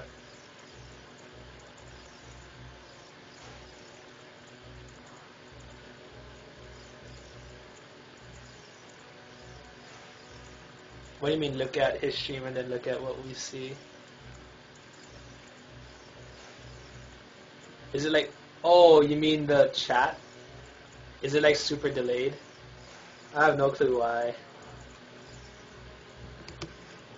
I have no clue why it's that bad, to be honest. I haven't dropped any frames, so I don't know. I'm not too sure. So after that, you're just gonna want to make your way down here, and then remember how in the original battle that big stone slab closed on us behind that locked us into the room? It's gone now. So we have access to the door, which is what we need. So we're going to want to get this heart container because we're going to need it for Fire Temple later. So get this heart container, and then you're going to want to drop bugs. For this wrong warp trick to work, we're going to do a glitch called Ocarina Items. Basically what Ocarina Items is if you drop bugs and pick them up so the bottle is in your hand, you can backflip and hit the bottle and then B while mid-air. And you'll do a glitch called Ocarina Items where you play your sword as an ocarina. So hold Z, backflip, and when you're mid-air, hit bottle and then hit B. Like that. And this is Ocarina Items. You can actually, you're playing your sword, but you can like actually play your ocarina.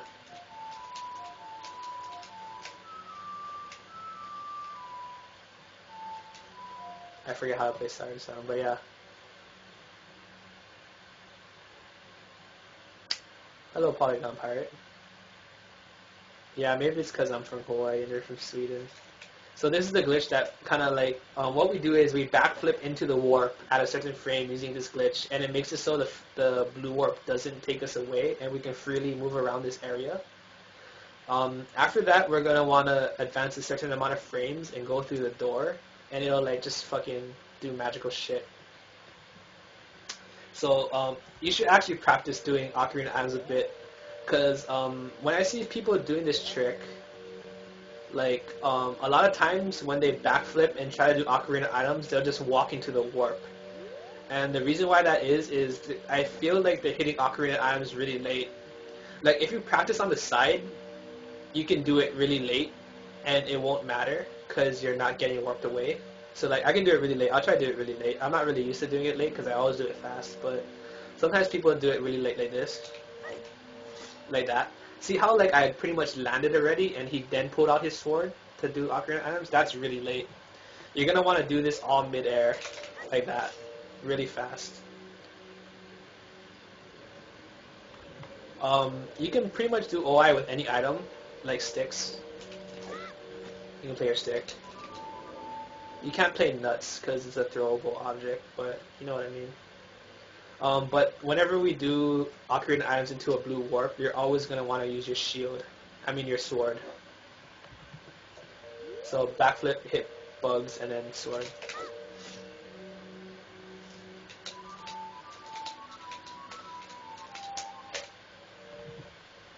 Okay, so Gannon, this trick is called Ganondorf, and you'll see why in a bit.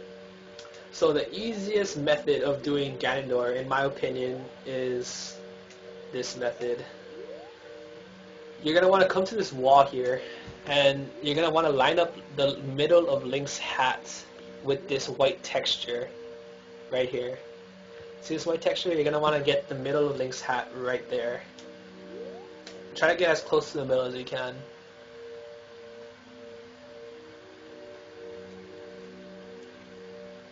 That should be fine. Dire, you can suck my Tokyo balls. I'm not even explaining this anymore, I'm sorry, one sec. So line up Link's hat in the middle of this white texture. Make sure you're holding your bottle. You can use pretty much any item. You can use bombs, Deku stick, hook shot. Yeah. But we're just, for our purposes in this run, we're always going to be using the sword. Because it's the fastest. Yeah, you can use a bomb. You never see me do it with a bomb before. I do it all the time in all medallions. But yeah, so line up with this middle texture, in the middle of this white texture, right here. Then you're going to side hop left once. You're going to do a side roll, and then a dry roll. The reason why you know this works, or you're in a decent position, is if the wall on the right side disappears. So if I line it up again, just look at the wall on the right side. It should disappear. Right there. And then you're going to backflip twice. One. On the second backflip, you're going to want to do the ocarina items. So hit your C button for bottles, and then B as fast as you can. Like right when you leave the ground, just do it. And you'll be in this warp. Okay, so right now, the screen is going to be spinning around. And then just don't press anything during this time. Just hold left, or just hold right on your joystick. That's all you have to do. Like, don't hold Z, just hold right. The screen will pan back to Link. Right there. When you're here, as quickly as you... well, I'll just try to explain this as much as today. Or explain this as best as I can. When you're here, hold right on your joystick. Hit B to cancel ocarina items. And then what I do is I like listen. I use a sound cue for this trick. I listen for Link to take 2 steps. Like you'll hear his feet go pit-pat or whatever sound feet makes. It'll be or whatever. Just listen to him take 2 steps, and then you're going to want to throw a Deku Nut. Immediately, the reason why we throw a Deku Nut is because it stops you in place, like entirely. So immediately after you throw the Deku Nut, you're going to want to switch your joystick angle from right to left, and then hold Z. And you're going to want to do that as fast as possible, so you start moving right after the animation for throwing the Deku Nut is finished. So you're holding left and Z, and you're kind of side walking. After you build up, after you take like 4 or 5 steps, you're gonna want to side hop once by hitting A, and just continue to side walk. So I want to make a state here.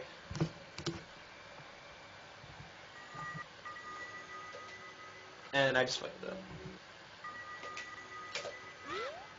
Side hop. And then you're gonna walk over this ledge. Okay, right here. Alright, so let me just clarify with you guys. So line up Link's hat into the middle of the white texture. Side hop left, side roll, dry roll, backflip OI. The screen will pan. After the screen pans, you're gonna want to hold right and cancel ocarina items with B. Take 2 steps to the right, throw a Deku Nut, immediately hold left and Z target. Then after you take 4 or 5 steps, you're going to side hop, and you're going to keep walking until you reach this bump in the ground. This is how we tell what frame we're on. Right now, I'm walking over this kind of in the middle of this brown texture and the wall. In the wall. So that's frame 2. We're currently on frame 2. There's 5 different frames you can go over this hump at. Frame 1 would be when your back is against the wall over here. Frame 2 is right where we are. Frame 3 is going over this dark brown spot. Frame 4 is in between the dark spot and the farthest wall. And frame 5 is when you're right against this farthest wall. If you're not hitting these frames, you did something wrong, and you gotta redo the setup. If you're playing on VC, if you do not hit this, I suggest you like just mash side hops until you get to the door and go through the door as soon as possible so you can reload the previous room. If you do it too late, you'll go into the cutscene and that just sucks. But I mean, hey, what are you gonna do? You're playing on VC.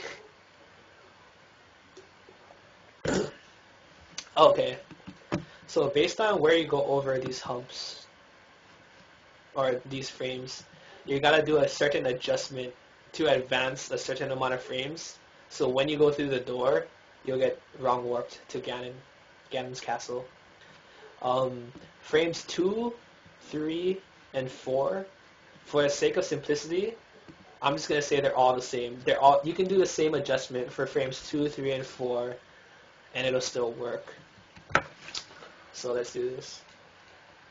So we walked over the hump. Once you get to this area over here, the warp is pretty much unloaded, and you can just like take your time. You can like fool around and shit. But like, what you're gonna want to do is make your way to this dark brown texture on the ground here, and just walk up to this wall.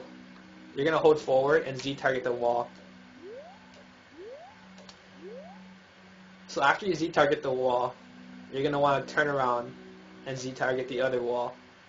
Do you see how the blue frame was in the background for like a little while? That loaded the blue warp again for the right amount of frames that we needed to make this trick work. So now you're going to make your way to the door and make sure you're in the top right hand corner of the door like this. Make sure you can't walk any further. And you're going to want to turn around and just mash A to go to the door. And if you did it correctly, you'll end up at Ganon's castle. Like that. That adjustment I did right there will work for frames 2, 3, and 4. So that's already 3 out of 5. Shit.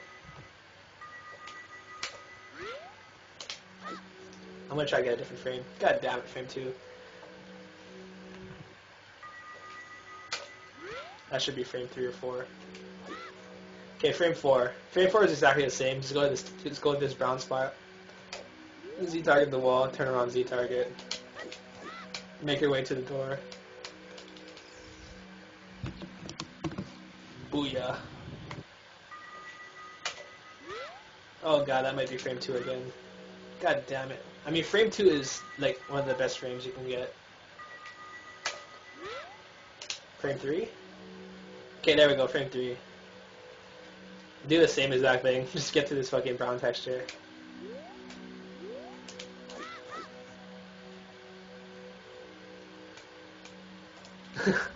What do you mean, dude?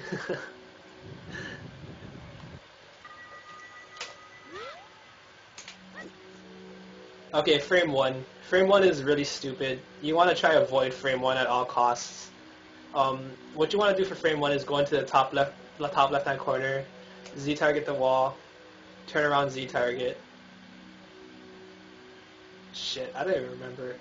I think you gotta turn around Z target, turn around Z target. You gotta do it twice, I think. Then come to this door, the top right-hand corner of the door, un-Z target and let the camera pan, and then go through the door. I think that's what it was. I can't remember.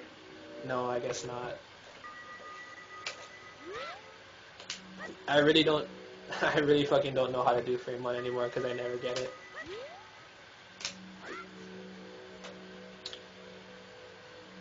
Alright, so if that was too late, I'm just gonna, okay, target the wall, turn around target.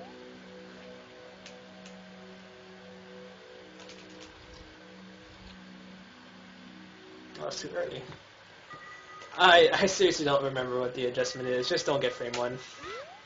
That's my best advice to you. Like, you should always be going for frames 2, 3, or 4. I'll try to get frame 5 for the sake of getting frame 5. Okay, so frame 5. Frame 5 is just the opposite of frame 2, I think. Frame 2, 3, and 4. So you're gonna wanna Z target this wall. Turn around Z target. Fuck, dude, this doesn't even look right. How the fuck do you do this? I never get frames 1 and 5, so I don't even know the adjustments for them. Yeah, fuck, that's wrong.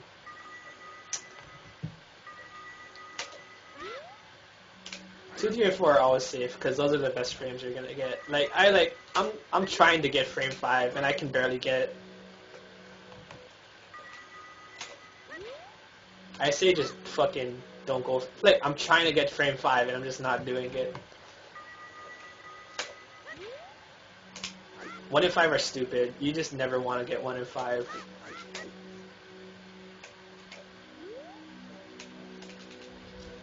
You like never want frame 1 or 5. That just fucks you up. That's why. Elaine, if you're getting frame 1, I don't know what you're doing, because do you listen to Link take steps? If you listen to Link take 2 steps, you should never get frame. Oh shit, I can't do that. That's gonna load my other state. If you listen to Link taking steps, you should never get frame 1. That looked bad already. Like, I always get frame 2 or 3, which is the best frames you can get.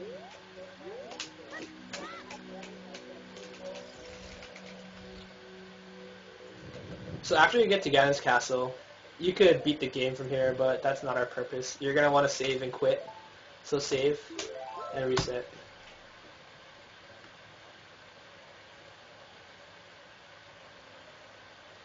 I don't know, Shiz. I think that's the fucking easy strat. It's the easy strat. Just don't get fucking frame 1 or 5 and you're good. Like, I never hit 1 or 5, so I don't know.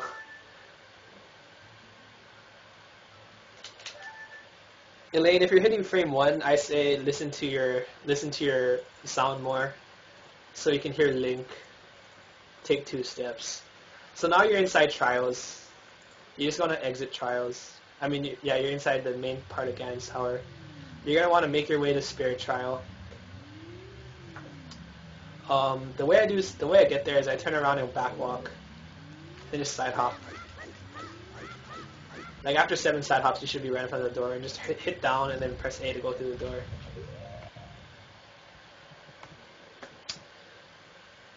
Okay, Spirit Trial.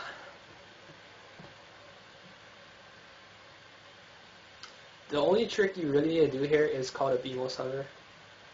And there's 2 different methods I know how to do it. One is an 8 statue pull, and one is a 10 statue pull. I'll try to show both of them here. So the way I do this trial is, I come in here, I get this rupee first, and I take damage from that fucking spike trap. We need to take damage again, because we need to kill ourselves a little later. So let this BMOS hit you, and then throw a Deku Nut. Then you want to grab the statue and pull it 8 times. 2, 3, 4, 5, 6, 7, 8. Then target, side hop right, shield, roll. And I just fucked up because the BMOS hit me. After you pull the statue 8 times, you're going to target, side hop right, then shield flick. The reason why we shield flick is because usually after you side hop, you side roll like that. And we don't want that. We just want to dry roll forward. So like if you side hop and you shield flick, it resets your positioning. So if you roll, you'll do a dry roll. Like that.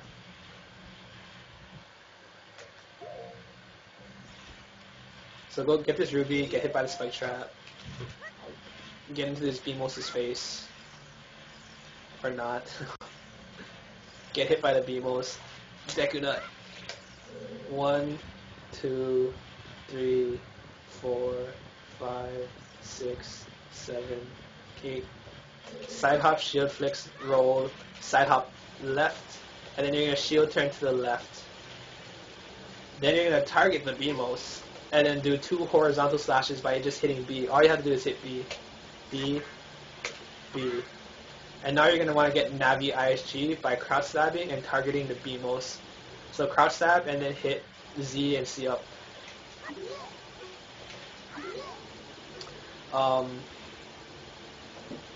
It can be kind of difficult to get Navi ISG in here because it's kind of laggy. But right there, you can like, once you get the text, you can kind of see your sword and it's like shining. So yeah, you got it. So after that, you just want to C up, make sure you have the position. Hit down, Z target, hold shield, and just mash backflip. And then you get the one right above his head. Now you're just going to want to go around collecting the rest of the rupees to open up the door. You don't understand side rolls? Okay, so The best way I can explain side rolls again is after you do some kind of motion, like side hopping, you'll do a side roll like that. Like you don't need to hold any direction. If you side hop and just hit A while holding Z, you'll do a side roll. I'm not holding any direction, just like, I'm just holding Z. And do a side roll. You can backflip and do a side roll. You can back walk and do a side roll. Side hop, side roll, side hop, side roll. But like for this specific setup, we don't want a side roll. We want a dry roll. So we side hop and then we flick our shield to reset our positioning, and then we just dry roll. We just hit A and we'll do a dry roll.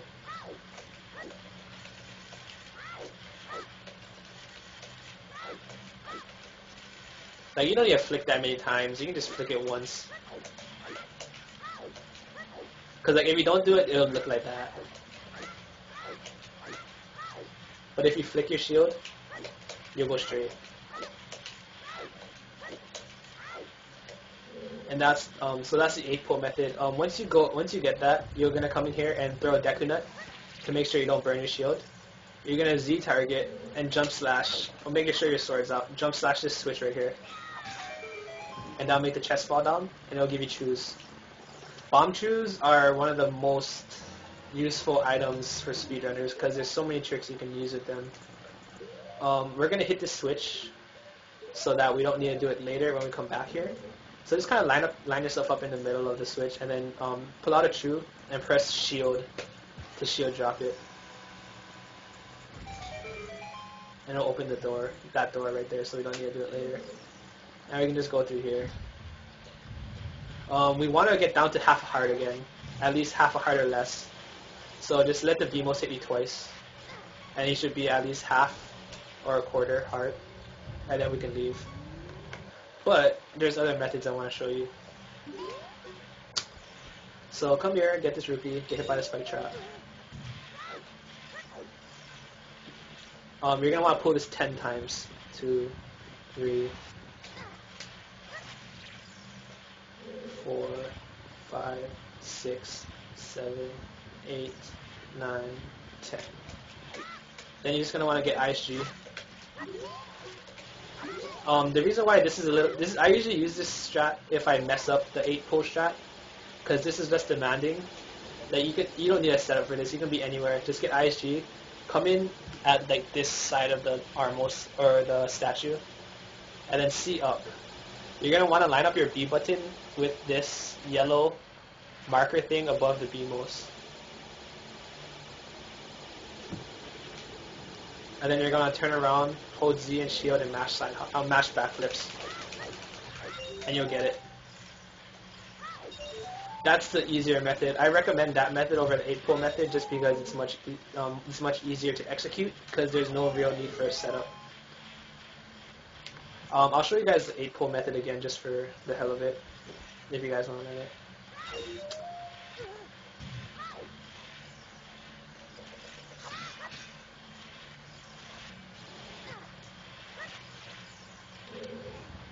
I don't like that already. I'm just gonna fucking do my CST. I don't know why you pushed it. That was silly.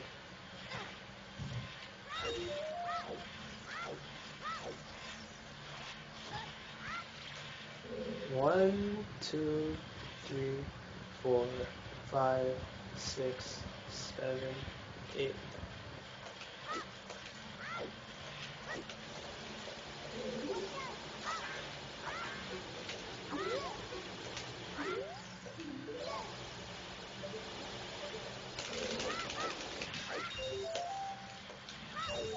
For the backflips there, you just kind of want to just mash it out. Just mash it out. It'll work out. I promise you. Just mash. So yeah. And again, you're just going to want to come in here, decking at these assholes. I can't jump slash. There we go. Get the Chus.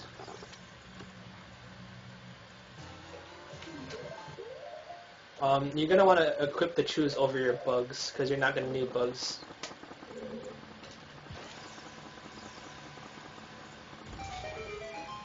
Hit the switch, and then walk outside.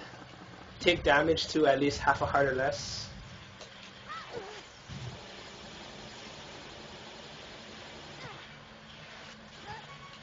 and then get the hell out of here.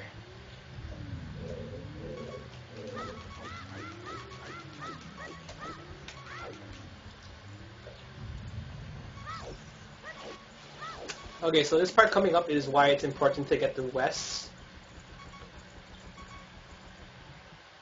If you got the WESS, you'll be able to get in here before nighttime, and you can do guards. There's no fucking real strategy for guards. They're a fucking bunch of troll assholes, and sometimes you'll get past them without getting noticed, and sometimes you won't. You just gotta learn how to do this by yourself. Like, there's no real strategy for guards. It's just all RNG. Just be safe.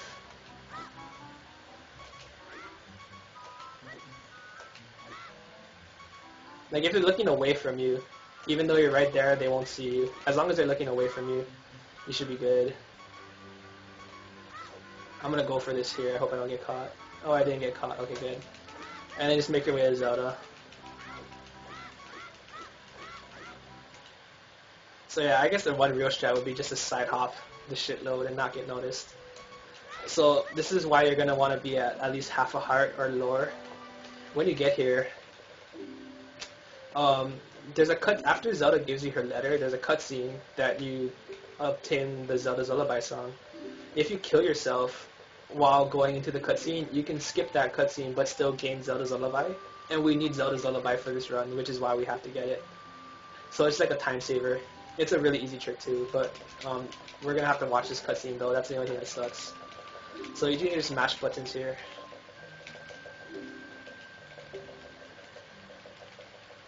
And let the cutscene go off.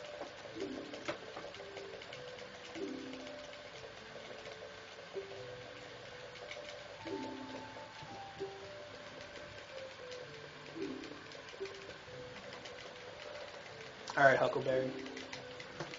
If I'm not explaining something really well, guys, just let me know and I'll try to slow down a bit. I know I'm going kind of fast, but like, yeah, I don't know. I'm trying to explain it as thoroughly as I can, but if I'm not making sense and you want to know more about a certain trick, just let me know. And I'll try to go over it slower.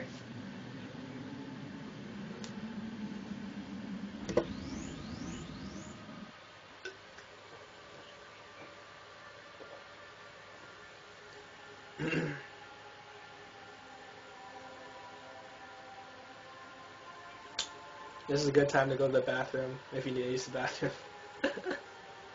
You have to be kind of fast though.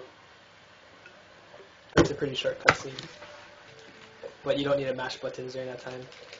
If you're on 1.0 ROM, you can get fast text there. If you're on 1.2, you don't get fast text. But yeah, you can just mash. That's not fair, Chaos Knight. You're not actually running.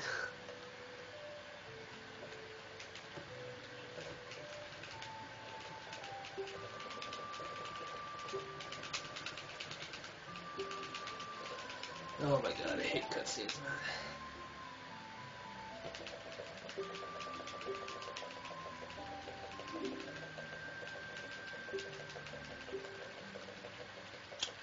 So yeah, I see people forget to damage themselves, like before they get to this cutscene, and that just sucks.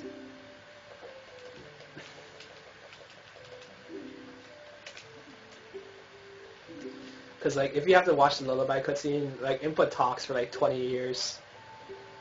So yeah, you're surprised I got past Deku. I got way farther than you, Direwolf. Nah, but I don't blame you. It was like, if it's like 3 o'clock in the morning, I wouldn't want to do this shit. Okay, so we have Zelda's letter. So now, if you're at half a heart or lower, which you should be, we're going to want to kill ourselves. The easiest way to do that would be to side hop into this little ledge over here, turn left, target this wall, and then side hop left 6 times. 1. Actually, I should make a save state here so I can do this a couple times to show you guys. Side hop down.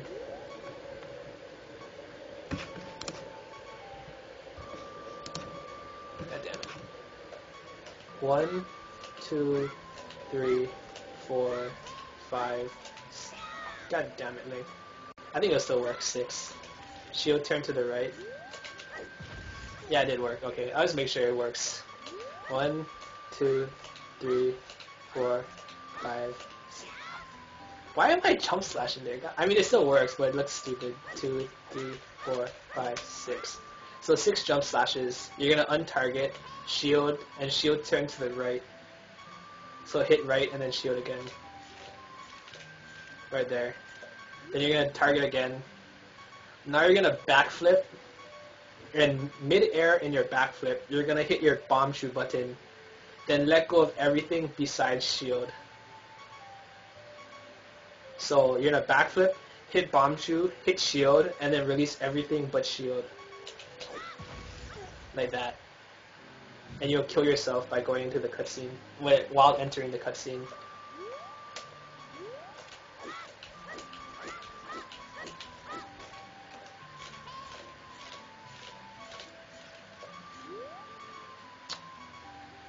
You can tell you got it by you dying and the cutscene not like. If you're too far away and you kill yourself, it'll look like that. If you're in the right position,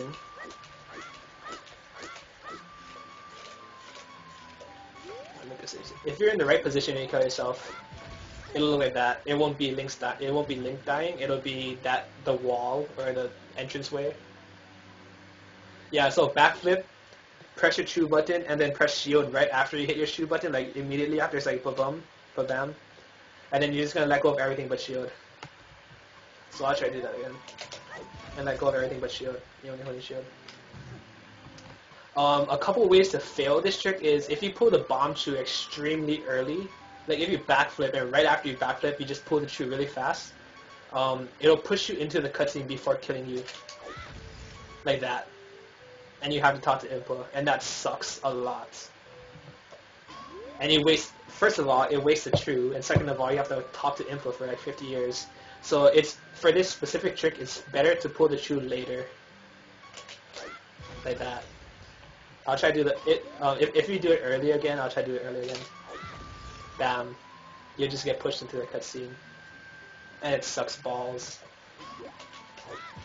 So kill yourself. That's pretty much the only way you'll fail it, if you pull the bomb shoe too early. Can you pull it too late? Yeah, that's what will happen if you pull it too late. You just wasted true, but you won't go into the cutscene because it doesn't push you back enough. So all you have to do would be to reline up, like go back into the wall and then set up again. So the only real way you can fail this and get fucked is if you pull the bomb shoe too early like that. So just pull bomb shoe later, and you're fine. That's the only way I've ever known how to fail this trick. After you get the game over screen, you're gonna want to save, and then don't continue, so you get warped back to Kokiri Forest. What do you mean? Would I be able to shoot after? If you do it too late. If you do it too late like that, you're gonna want to realign up. Like, you're going to want to walk back to Zelda and redo it. Because if you try to do it again, you'll just go into the cutscene like that, and you're just fucked. But this is a really easy trick.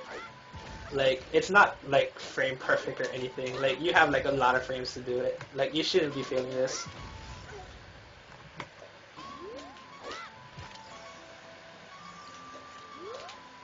I want to see if this works. If you jump slash here and hold shield, would this work?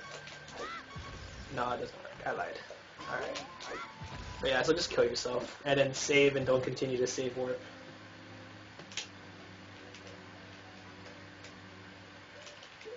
Oh, I totally didn't do the correct thing. I'm sorry, guys.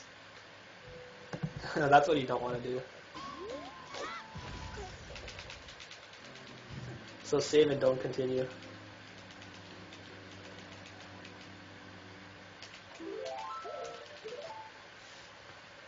And you'll be back in Kokiri Forest. Or you'll be back at the play screen, and you're going to be in Kokiri Forest. So now we're going to make our way to Jabu Jabu. We do Jabu Jabu because it's easiest as child. And we need Boomerang. Well, we don't need Boomerang technically. But, yeah. it's easier to do Jabu as child than as adult. We skip the Dongo's Cavern, and we do the Dongo's Cavern as adult because of a certain reason. Well, I'll explain it later when we get to it, which will be probably on another day. But yeah, so just make your way to the Lost Woods. There's an owl over here, and there's a couple ways you can skip talking to the owl. I usually just fucking talk to them because, like, one of the ways is to do a Chus slide off of the bush, off of this bush here. But I don't like wasting my Chus. I like having as much Chus as possible for spirit hover. So, like, I guess one option would be to do the interchanging items. This is, like, fucking frame perfect, though, so it's kind of shitty. What I do is I just, like, you just back walk and then hit Deku Stick B, Deku Stick B, Deku Stick B, Deku Stick B, like, repeatedly, and just keep back walking. Okay. Yeah, it's, like, fucking frame perfect. It's really hard.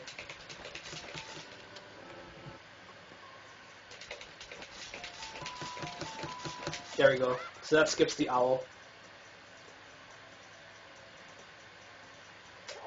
That's one way of skipping the owl.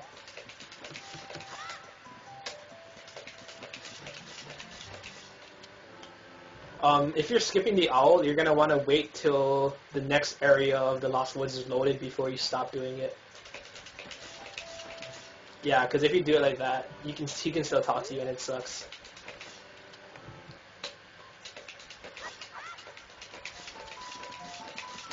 And stop like that. That's one way. The other way you can do it without wasting a Chu would be to get an extended super slide off of this rock. So if you hit the rock and then hold S position to the left, I believe. The hell? Oh, God, I'm really bad at this trick, so don't expect me to even do it at all. There we go.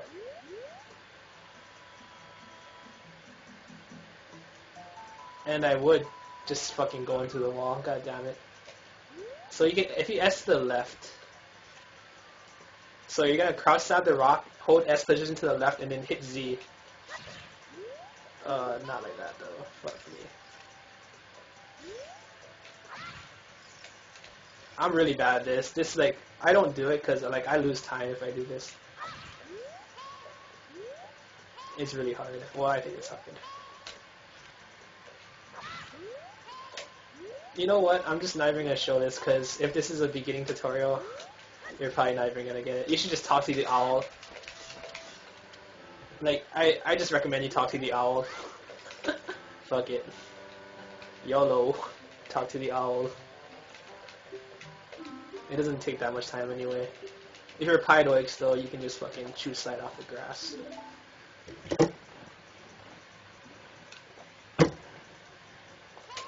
And so we're going to make it to this area here with the water.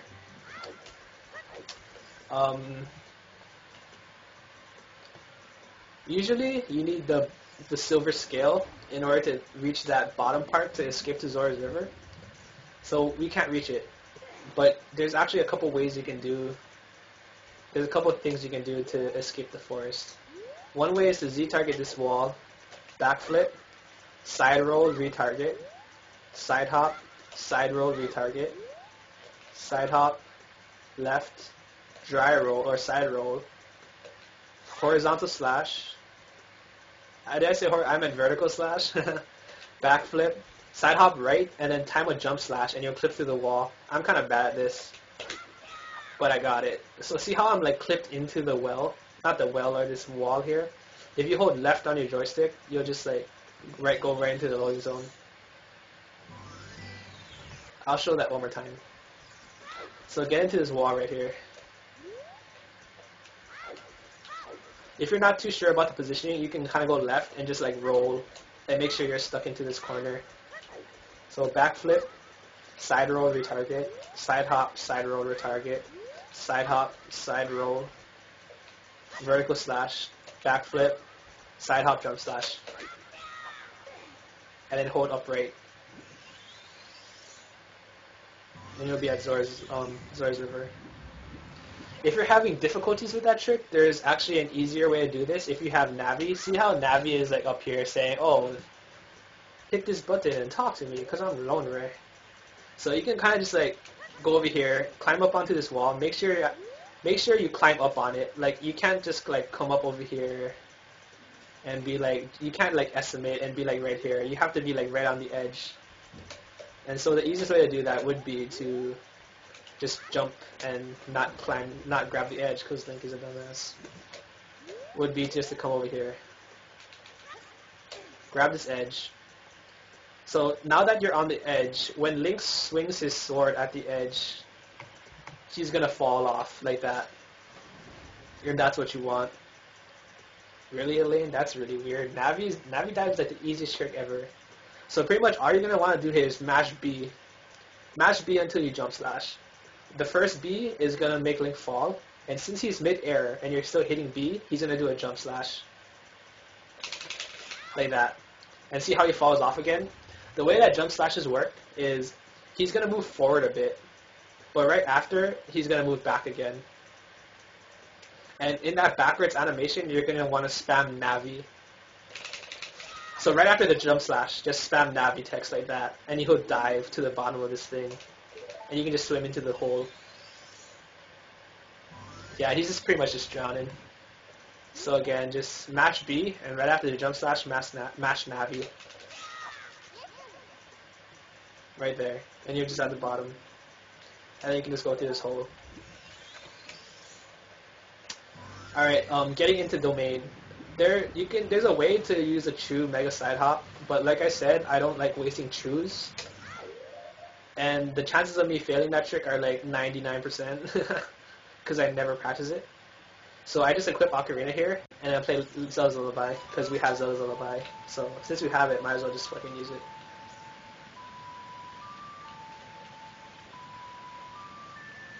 You have troubles with Navi Dive, Huckleberry? Navi Dive is like the easiest trick. Just mash B, and right after jump slash, just mash C up. You have to make sure Navi is there and saying, "Hey, listen," because she wants you to listen to her. Okay, so now we're in domain. If you don't have a Deku stick, there's a Deku stick in this pot right here. Like if you broke your stick or something, there's another one right there. You need at least one stick for Jabu Jabu. And then there's Deku nuts in this one here. You're gonna want at least 5 or more Deku nuts if you're still learning. The optimal way of Deku nuts would be you would only need 3. I mean, no, 1, 2. You would need 4. 4 for optimal, but to be safe, you should get 5 or more if you're still beginning.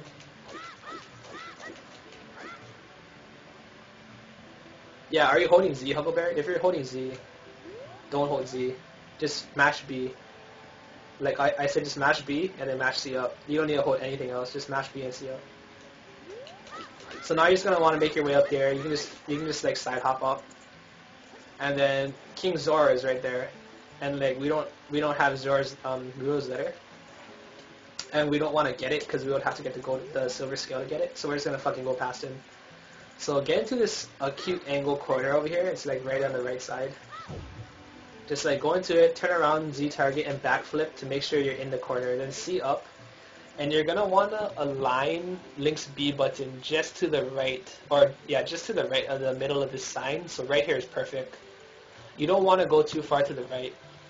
So like anything in between this edge right here and the middle of this sign should be fine. So right here is perfect. So we're going to un-Z target, and we're going to put our sword away.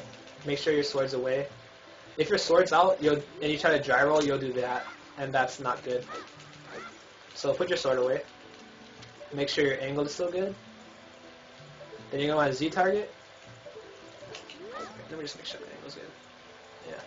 Z target and do 2 dry rolls. So hold Z and press A twice. A. Then you're going to backflip and do the same exact thing you did to skip Zelda's Lullaby. So you're going to backflip, pull out a Chu, and then just hold shield after. And you're going to clip through the wall. After you clip through the wall, you're gonna be out of bounds.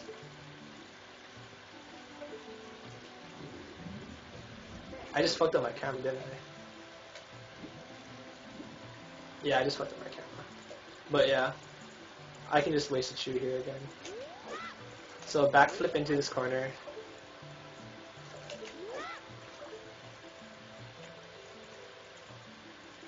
Line up your B button to the right of the middle of the sign. Do 2 dry rolls. Backflip Chu. Mash B. And you're out of bounds again. Now turn right, Z target, and just make your way to over here. And when you pop up, you'll be right behind King Zora. And you asshole, no meeting for you.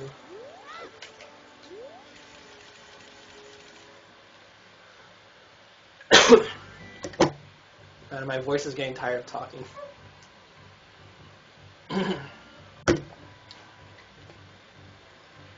No, this is not a new route, Sinji. It's the same one, but it's not. It's the one with the wrong warp. It's not the old one. Okay, fish skip. Since we don't have a bottle with fish, we can't get into Jabu Jabu. Kinda. We can skip giving him the fish by jump slashing at his face at a certain area. Yeah, long time no see, Sinji. Where the hell have you been? So basically, the easiest setup that I've found for this is to come to this wall right here and slash at the wall, turn left, and then climb up onto this thing at this area. Now you're going to just hold left on your joystick and pause. Right after you jump, just pause. Continue to hold left. You're just going to keep holding left and keep pause buffering. Let the frames pass by.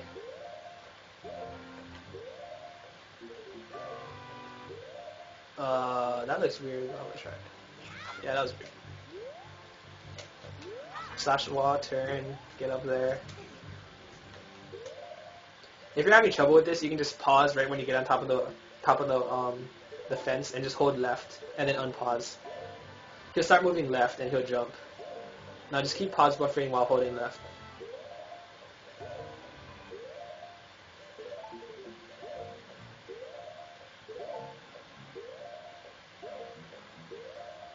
I think it's one more frame.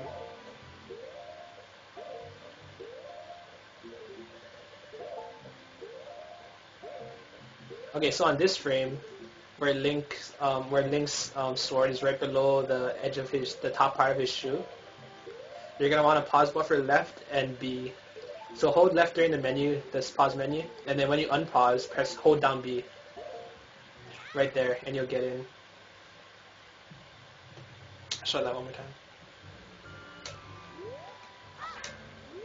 Alright.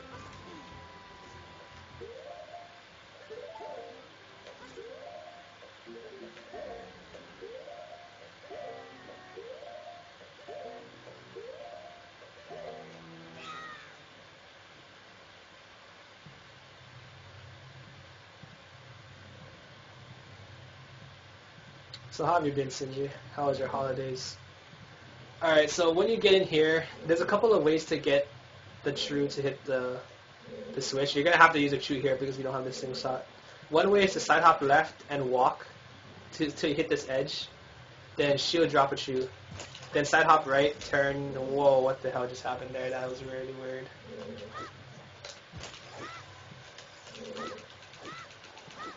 Just side hop. Whoa, did that not hit it? Alright, fuck it. Well, I'm not going to show that method if this is not working.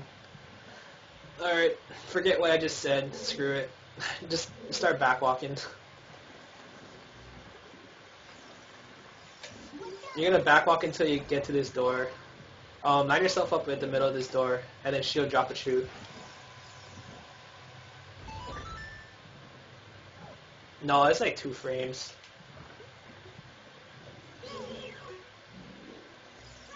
So use a Chu to hit that switch, and then you're just going to want to make your way to Rudo.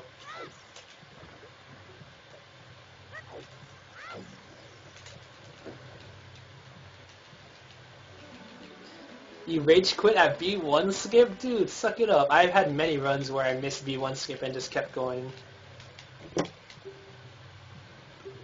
I didn't say there were new strats. I just said I'm teaching new route MST.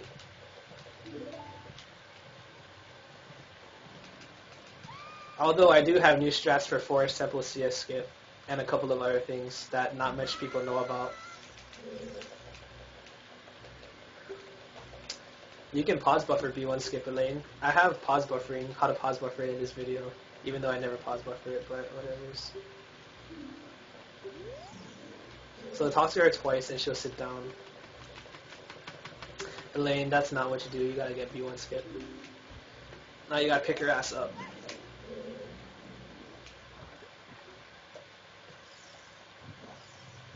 Now you're gonna navigate in between all these fucking bubbles. Make your way over here. Throw a route up here, and just step on the switch. You can step on the switch however you want. I like backflipping onto it. We can just do it for funsies, Elaine. I think you'd rather do it for funsies anyway. And now we're gonna use Rudo to hit this one. Just like target it. See how it's green? You can target it and just throw Rudo at it.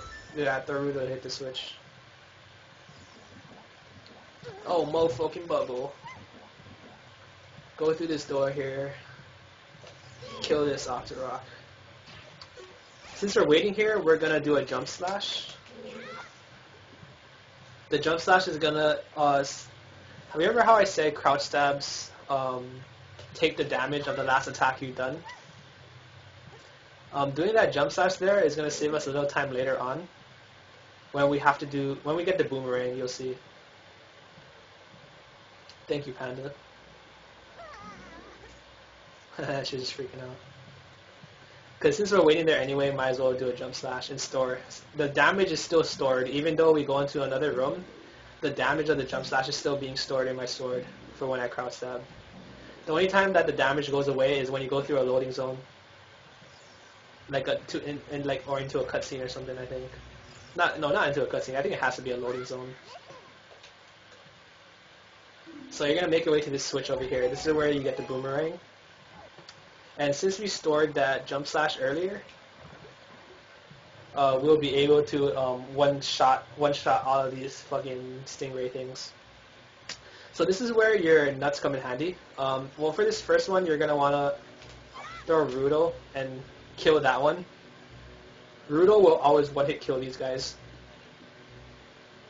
After you kill one, you're gonna wanna use 2 Deku nuts to stun them, and then you're just gonna crouch stab all 3 of them. And since we stored that jump slash earlier, you'll one shot kill all of them.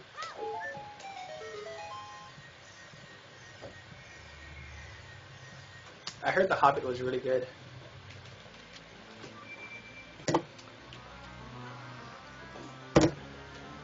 So now we have the boomerang. Now that we have the dungeon item, we can go straight to the boss. Because we only need the boomerang for this boss, pretty much. We can say fuck you to Rudo because she's a bitch. So we just leave her in that room to die. And we make our way back to the second room in the dungeon. Oh look, she's right there again. Amazing. You're so magical, Ruto. Okay. This next trick coming up is called Box Mega. If you're starting to learn this, I recommend equipping your boomerang and coming over here to kill this berry, just to make things easier for you. What you're going to want to do is pick up this box, Z-target this wall, turn 180 and Z-target, and then you're going to want to make your way to this red texture on the ground. You're going to want to be right about here, right to the right of that red texture. And right as it disappears, you're going to want to shield drop the box and turn right. Like that. And then you're going to target. So now you're standing in the box and you have this kind of angle like this. If you turn around, this is the angle you want facing. We're going to do a mega flip to get into this area that you would usually need to lower the platform to get to. But we say fuck that. We're just going to do this way. So shield drop the box and turn right. Then you're going to God damn it, Link. You're going to want to backflip there. If you mess up, I recommend redoing the lineup just so you know you're in the right position because you don't want to waste Chus. So line up to the right of this red texture, shield drop, turn, backflip. You're going to want to shield flick here. Make sure you shield flick or you're going to do a side roll and that's really bad. And then do a dry roll. So now that you're in this position, you're going to pull out a Chu. And then right after you pull it out, you're going to hit shield and then A really fast. After you hit shield and A, you'll roll and you're going to be shielding damage. After he shields damage, he's going to like kind of recoil backwards a little bit. After he recoils backwards, that's when you want to do the backflip. I didn't. If that happens, you're not rolling fast enough. So I'll show some ways you can mess this up. I already showed one. I'll try to do it again. If that happens right there, you're not rolling fast enough, and you have to hit A sooner. If you get that, that means you did it correctly. If you didn't take damage, that means you rolled correctly, but you didn't side hop fast enough. You didn't backflip fast enough. If you do that, if that happens, that means you're backflipping too early.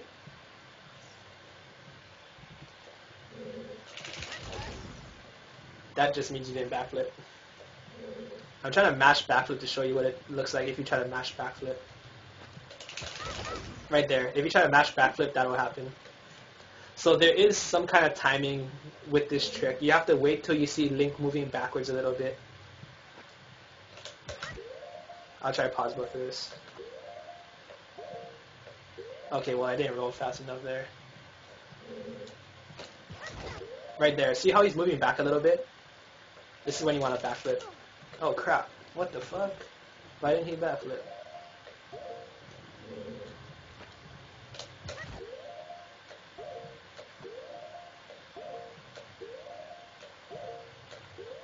Okay, so like, let him. So after this frame, you're gonna wanna like watch him move back a little bit. Like I think he moves back like 1 or 2. I think that should be fine. Right there, and you got it. So that's the easiest way to explain box mega. So like I said, if you're taking damage like that, you're rolling too late. Okay, I tried to mash, but somehow I got it there. If that happens, you're backflipping too early. So you can pause buffer this if you want. Just hold Z, pull out your Chu, hit shield and A really fast, and then pause. And now you're just advancing frames till you see him move backwards. So 1 frame after this frame.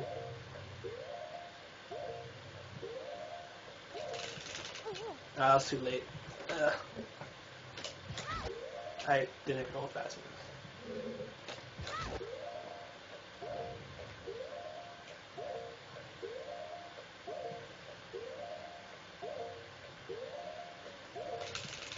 There you go. That's the easiest way to do this trick. The reason why we use the box is so that the bomb explodes on the box. If we didn't have the box there, we would have to like count frames on the bomb Chu and roll like shield drop at a specific time. But using the box really helps because you don't have to wait for the Chu anymore. This trick is really easy to do unbuffered. But if you're still new at it, you can just buffer it to be safe. Like I can do it unbuffered. It's not too bad. Okay, next trick. There's a couple ways to do this trick. I think the easiest way would be to use ocarina items. So if you take out, you can drop your bugs and catch bugs.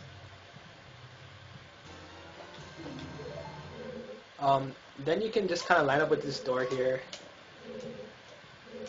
Dry roll once, turn around, and then backflip and do the Ocarina Items glitch where you hit the bugs and then your B button. You'll land on this switch and you'll be playing your Ocarina.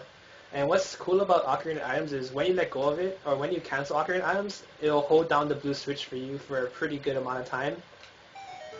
So this door that usually you have to hold it down, you can just like walk to it and open it. Because usually if you step on this switch and you get off of it, it'll just close the door. So yeah, option 1 would be to use ocarina items. Option 2 is a little bit harder, but it saves some time if you're able to get it. So I take out my sword, I line myself up in the middle of this wall. I turn around and I bonk into this switch like that.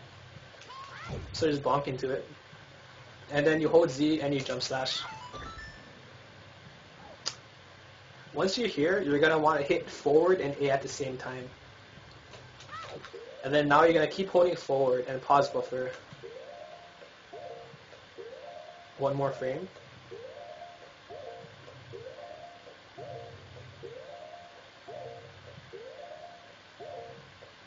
Okay, I did 2 frames, so I got screwed.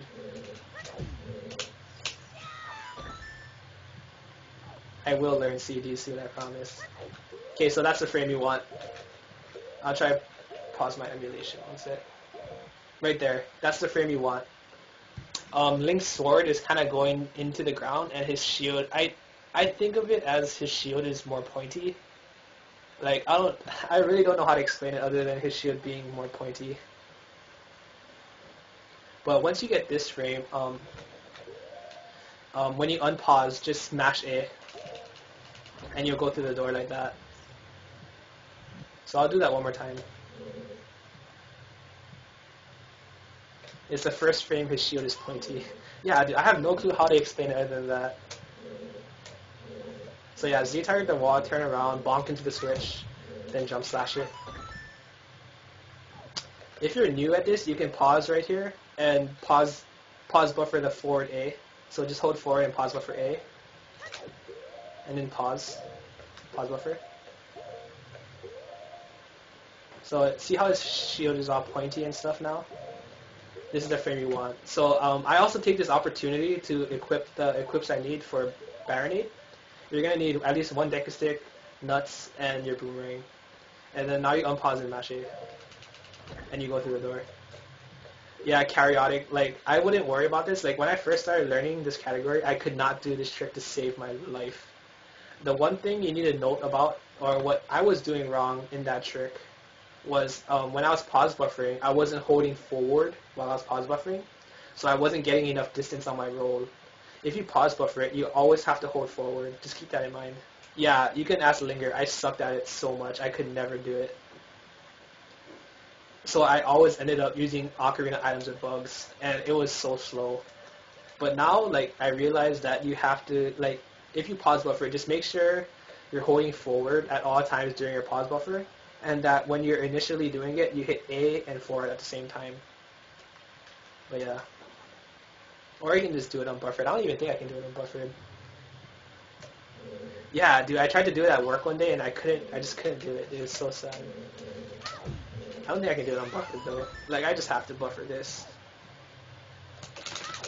Oh, I got it unbuffered. Amazing. Holy shit. Okay. Okay, this trick. For the sake of explaining, I'm gonna kill all these berries.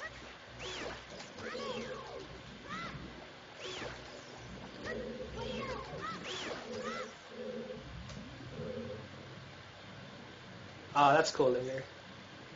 You're so lucky you don't have to go to school anymore. Oh my god. Alright, so a couple of easy strats for this trick is if you line up with this wall, if you just Z target this wall here, anywhere on this wall, turn left and just back walk. You'll back walk off this edge, climb up here, side hop once, side hop twice, and shield turn to the right. Pull out your boomerang and just go straight up. That's all you do. Pull out your boomerang, go straight up, release boomerang, and side hop right. And you'll hit the switch. That's option number 1. Oh shit. I gotta do this again. I thought I made a save state. Sorry guys, one sec. We're gonna YOLO this and do it unbuffered and see if we can do it again.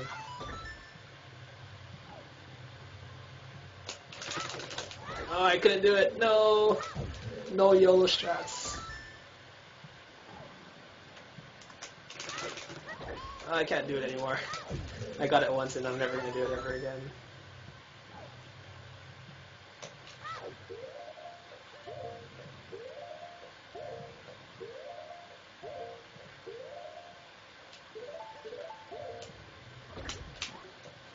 So yeah, strat number 1, Z target this wall, turn left, Z target, back walk off the edge, pull yourself up, Z target, side hop twice, shield turn right, boomerang straight up, throw it, side hop, and you'll hit it. God damn it, I forgot to make a save state again. Sorry. Let me do this one more time. There's another method. That's an easy method of doing it. I have another easy method. That was a really bad angle.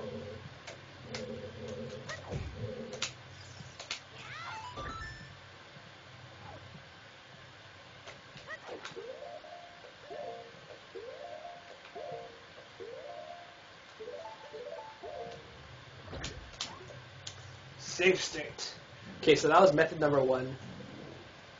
Method number 2 that I use in runs is I come to this gray texture right here, and I'm going to kill this berry because it's getting way too close. Come to this gray texture on the ground right here. Anywhere near it's fine. Like right here, ideally you want to be like right here.